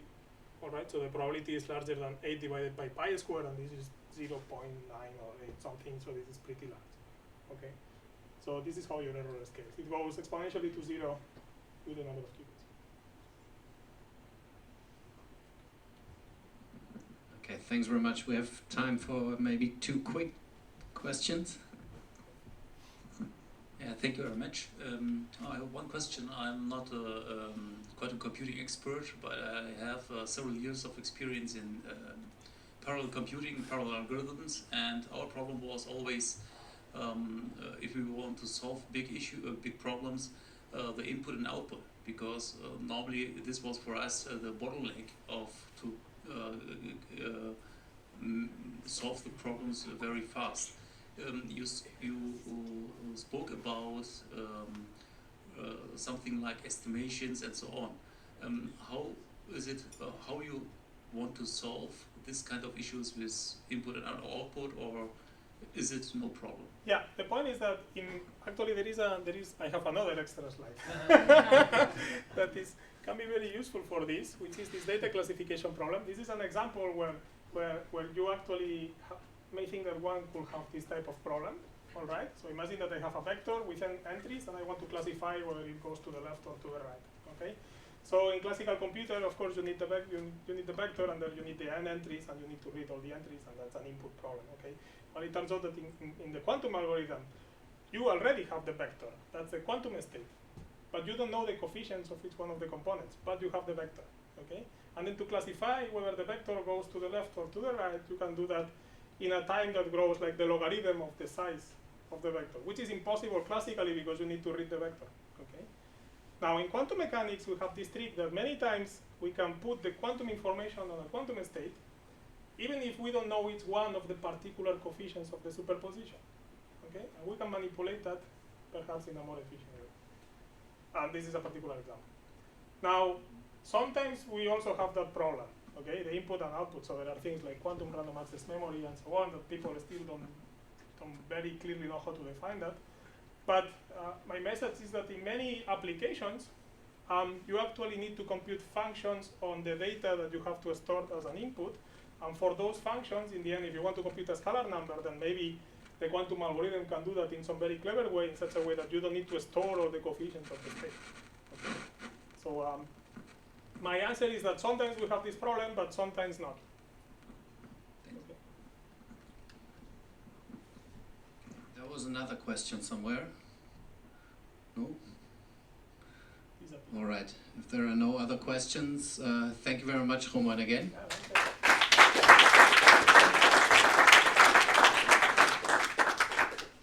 And now we're coming to the last talk, Tobias Grab.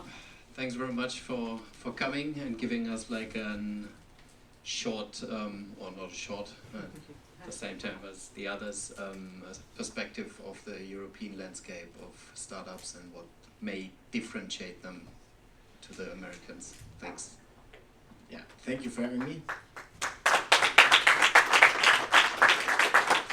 Yeah, thank you for the invitation.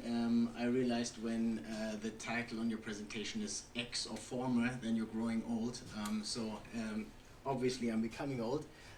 Today I want to give you an overview over what deep tech startup means and what is maybe special in the quantum field and what makes it special in Europe to grow a startup. I thought that could be after all these cortex intensive talks that were before, maybe a little more relaxing for you on a Friday night. So thank God it's Friday, you can open your beer and try to relax. No formula in it, I promise.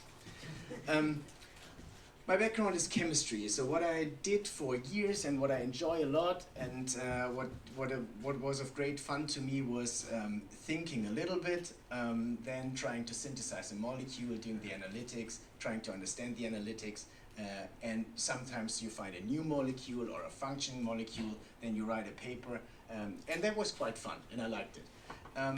In one retreat during my PhD, I met an entrepreneur in computer science who told me, what you're actually doing is like in monkeys putting two sticks together to reach the banana. And then you write a paper that nobody reads, you ask a question to nature that is not properly answered, and what you're doing is like, it's like one kind of mental masturbation. And I thought, what a jerk. And at night I was lying in bed and thought, like, maybe it's not so wrong in that analysis, at least for me and as an organic chemist. Nevertheless, by then talking more to theoretical chemists and try to predict properties of molecules to just make these cycle quicker, because at the end, even it doesn't matter how good you are and how experienced you are as a chemist, you have always like a limited resource. So like to calculate that forward and try to understand and try to accelerate this cycle of making molecules and predicting properties, that would be excellent. So by realizing that together with two friends and a couple of guys who were the early hires in Sinora, my first material company, we started to use like the prediction from DFT and a little beyond DFT and early stages of machine learning understanding to predict properties of molecules, and we found something new in the area of blue OLED materials. So when you look to all your high-end Apple or Samsung phones, and I think more or less all the others of higher quality, you have like an OLED display where direct light emission takes place. So you put some current to a molecule and then emits a photon with specific characteristics, and your phone forms that picture that you can see on multiple devices. And to make these molecules is quite difficult. What you see here, you can print these ones. We had a very early device where we received like our seed investment for that we were able to print light. And I think that the hands on this picture are actually here in the audience today, and I didn't know that before. I'm quite happy on that.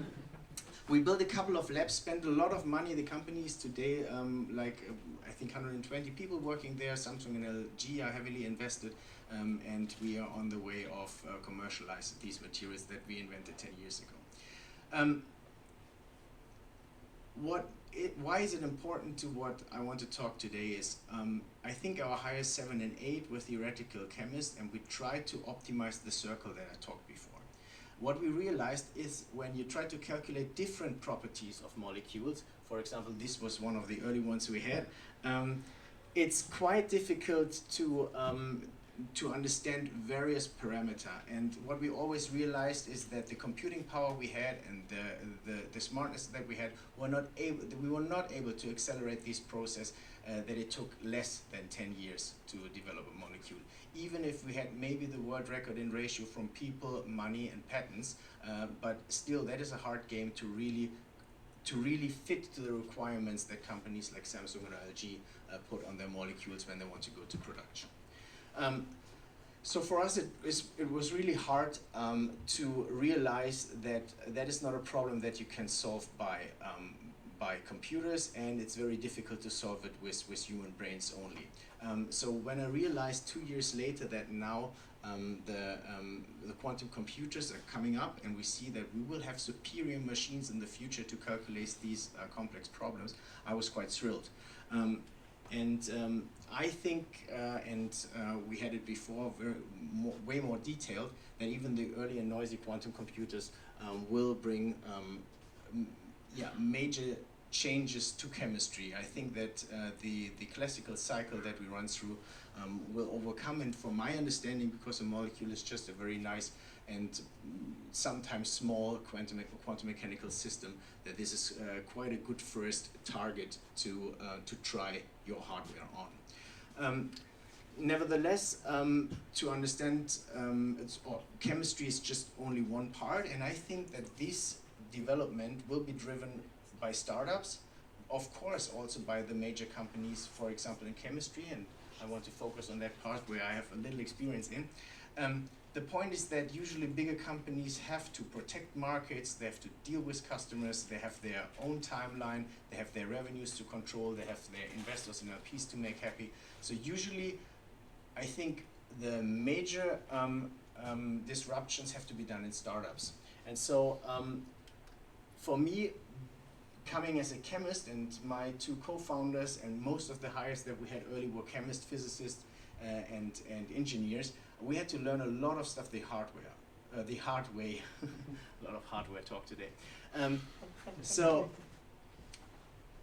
I think when you have some such psychological defect that make you more averse in risk taking, maybe you come to the idea of starting a startup.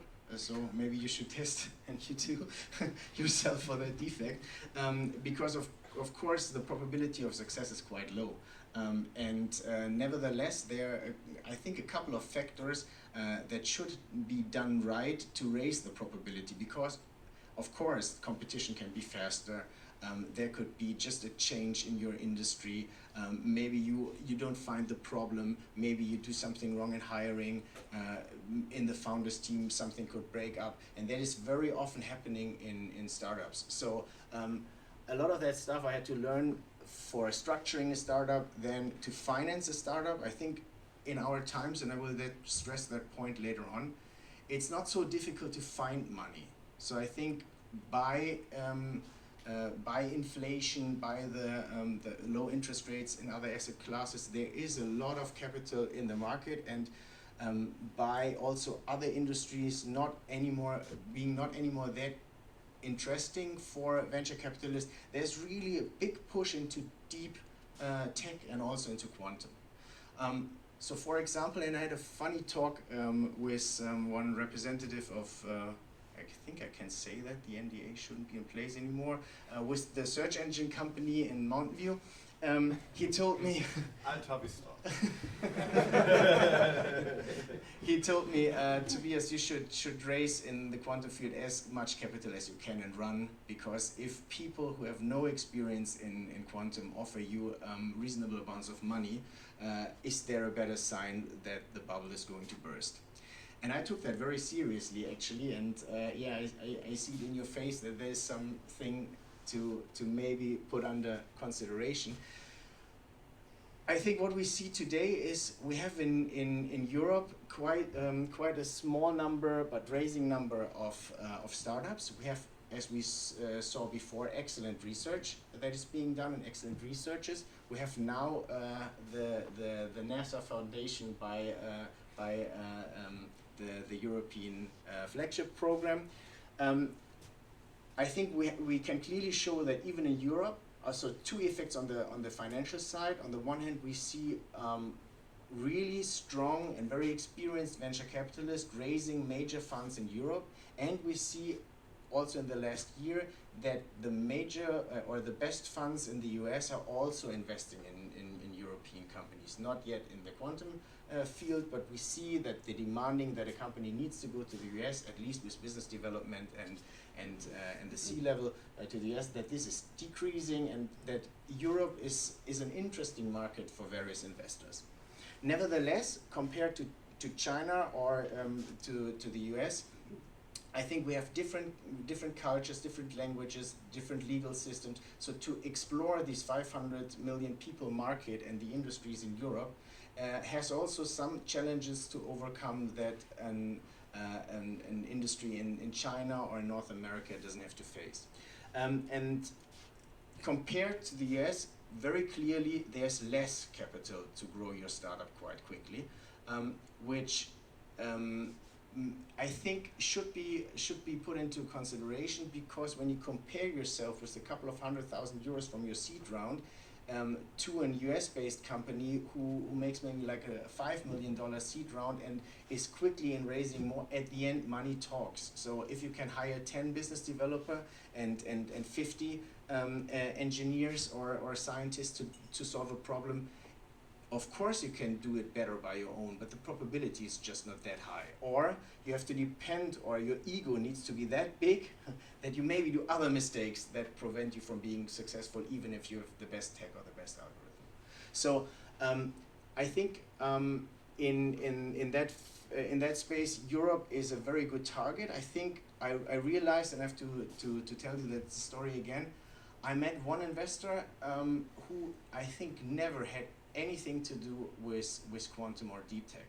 And after like a 15 minutes talk, of course, his people did some research before, he on the spot offered me a check of 5 million euros for just starting it up for a reasonable percentage for the company I was consulting and working at that time. And I think that this is obviously clear that it's necessary to decide which route for financing the company is right for you, because usually if somebody gives you very early money, so you're just a couple of people with a good idea and some good spirit organizing cool conferences, it's very easy to take the first check, but the first risk taker has some expectation of his money because he has the highest risk. So for the next financing round, at least like a factor of 4 makes him very happy, that he gets something in return for the high risk he took, because he invested before there was a stable customer base or a strong team where the business development and the product market fit was shown.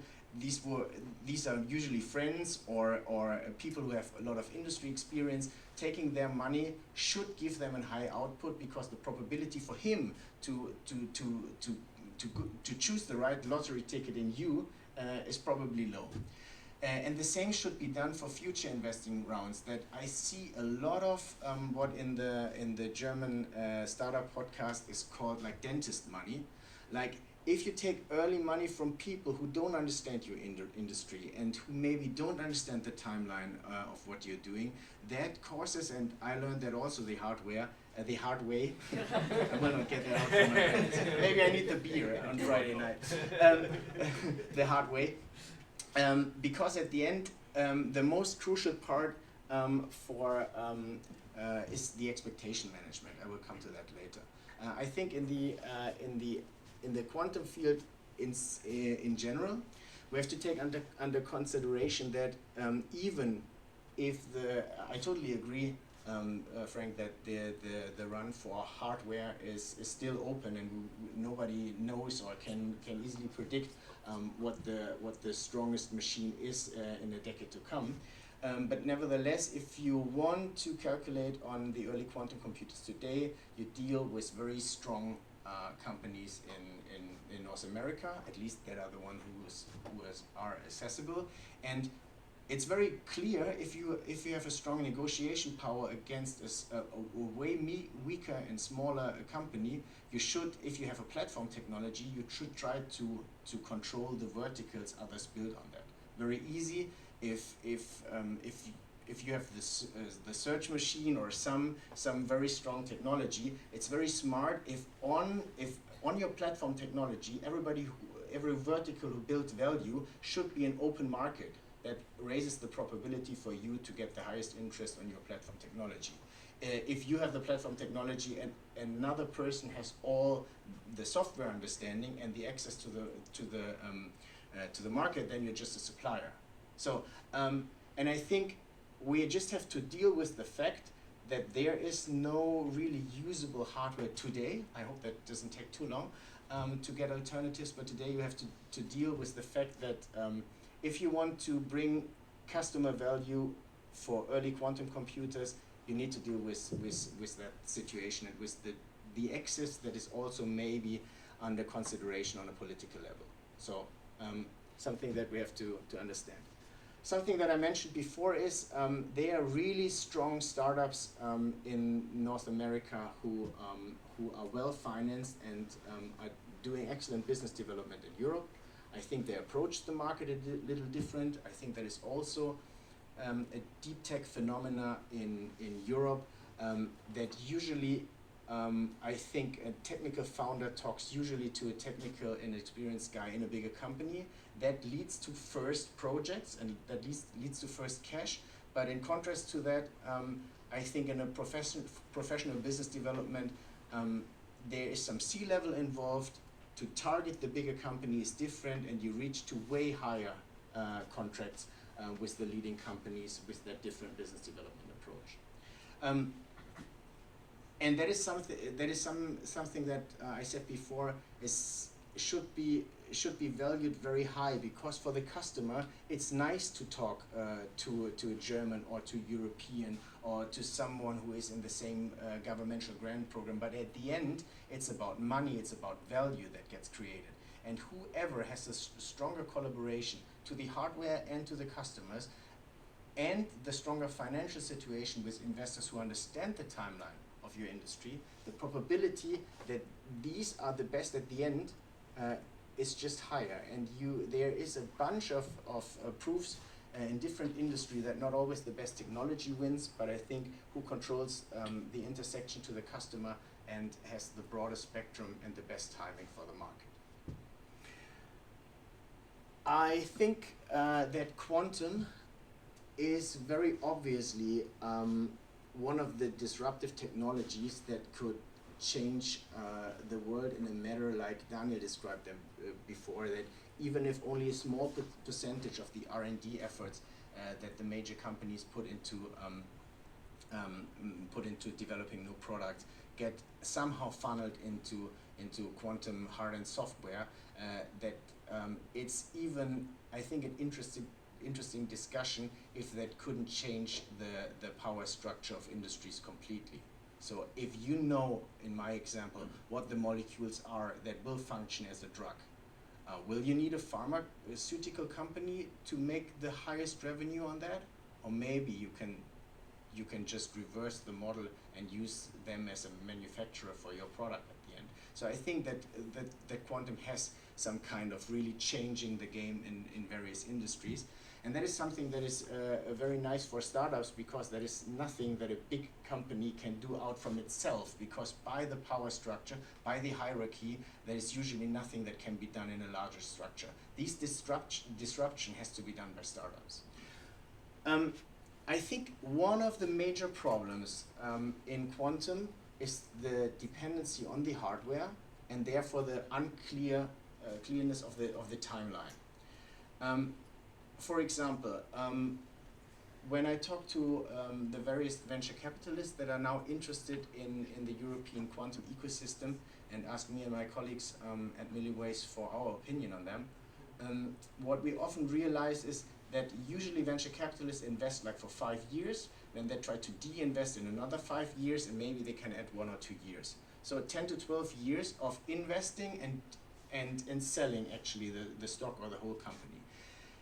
And to give a strong answer that you reach the point of the development of a startup, that you really gain the outcome that you need, and that is usually at least a factor of 3. If you raise 100 million euros for your venture capital fund, at least you should make 300 million out of it to just give the revenue that you get more than your management fee of usually 2%, which could be nice by 2 million, but lawyers are expensive. So I think that most of the venture capitalists are aiming for the carry, which is usually the 20-80 when they give a minimum hurdle rate of interest. Nevertheless, to promise to an investor that it's possible to gain company value in that time frame is not dependent on your algorithm, and not depending on your customer relationship. It's not It's possible that you have the perfect product, the perfect product market fit, but just no hardware to gain real value for the customer. So your company value will not be ready when the venture capitalist has to de-invest in you. I think this is something that is whole for quantum, but maybe also something that we have to consider, even if the likelihoods for big exits, so for big sales of company and IPOs, so initial public offering when stocks gets traded on the stock exchange, even if the potential is that high, I think for building a startup and for financing and scaling a startup, that has to be defined very clearly and understood, or predictions have to be done even without the quantum computer, we have to make prediction on how the timeline should develop in that space. And to bring that just to a classical system with 0 and 1, I think there are like two ways, and I think that fits to the Jos discussion and development too. I think you have two fundamentally different approaches, which both have a high possibility of success, I think, when performed in a right manner. I think first, that is what I tried to discuss before in the time frame. Most of you will know this Gartner hype cycle structure, that a topic comes up, reach like an expectation, and then it takes obviously longer. You get this valley of death where a lot of companies die, and at the end, when value creation begins, the cycle goes up and the real value of a technology comes up. I think fusion reactors, for example, is also like a 50-year-old technology where nobody knows where the value of death will be overcome. And we still don't know that in quantum. We don't know if we're in the beginning of the hype cycle, maybe we're on the top, maybe we are always already a little over the top. I don't know. There are different opinions from different experts that I talk to. But this is very crucial, because if you finance your company now on steroids, you find the right venture capitalist, you raise some million of euros, and you start to scale your startup. Then you will burn money, because you will not bring real value to the customer today, but you have to pay salaries, and the income compared to the expenses that you have result in a high burn rate. If you don't raise enough money to fly over that valley of death, you will for sure crash. And the answer to that was a couple of successful startups did was not taking venture capitalists, try to grow organic, hire the people as quickly as you can really pay them from early revenues. That is the second approach. Of course, the downside could be if the market hits up a little earlier and you have competition who is on steroids, and it's more like a sprint where the big guys win and not the marathon where the skinny organic fat athlete should win. That is a difficult task for founders and entrepreneurs to decide today. And just by the competition and by the timeline, I would take the risk and will help to finance startups in a way that they can compete with the international market. But I just wanted to be very clear that this differentiation, the same for bigger companies, and should I start today to start to educate my organization in quantum or not, is some on the same level. And I think it's a nice beer discussion to come up with what the timeline is. What we are trying to do is, by the interest of the venture capitalists who just said, like, could we get opinions on various technical founders? Can we get an opinion on the time scale? Can we maybe get some of the expertise of building a startup into different teams? We come up with the question if does it make sense in the quantum field to maybe bundle some of that expenses? Does everybody has to build up like a connection to the customer on his own directly in the beginning? Are there some parts that could be combined and could be structured to be maybe more successful as a combination? Then I think it's something that we have to that we can discuss, and I think that is a fundamental question. From whom should you raise capital? Who should teach startups in excellent execution, in business development, and also in operations? And the question is that I would like to discuss now after my talk in the beer section. Are there really different ways in building startup and make them successful in the deep field sector? And always the fundamental question with I think today startups are very pushed. We have a lot of capital, so to finance your research project, starting a startup seems to be a good option. The point is that being an entrepreneur is how Elon Musk, and he is by far together with Jeff Bezos the most successful one. He said it's like chewing glass and looking to the abyss. I think that is quite true from my 10 years experience. It was a lot of glass to chew, and I think it's just a higher amplitude of emotions. I think the highs are really high and the lows are really low, because at the end you have to make fundamental decisions on very weak information, and the hardest part is you have to live with the consequences. So if you do a strategic error, you will feel it by your own. You can't blame someone else, and if your team falls apart, or if you don't get the venture capitalist, or if you lose the customer, you really know whose fault it is, because there are not so many people to look around and to blame it.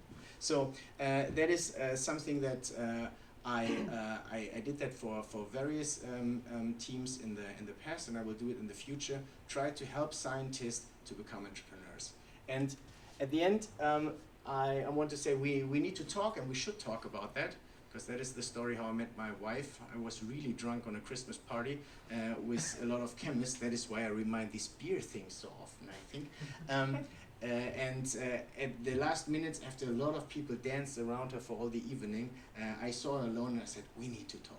And that ended in 2 children and 10 years marriage. So I think we need to talk about quantum, about startup. And thank you very much for having me. And please connect if you have questions, or if you like stuff, or if you have completely different opinion. Thank you, Jos, for building up the structure. I think an applause for you guys. Thank you for having us on. And I'm open to answer some questions, of course. Thank you very much. Thanks a lot, Tobias. Are there any questions to Tobias directly? I think the beer is burning, yes. Okay. Then thank you all again. Thank you for our speakers. It was a very, very interesting evening. I think we all deserve a beer or some drink now. It's Friday evening for this hard topic. Thanks very much. Markus? Thank you. Something to add.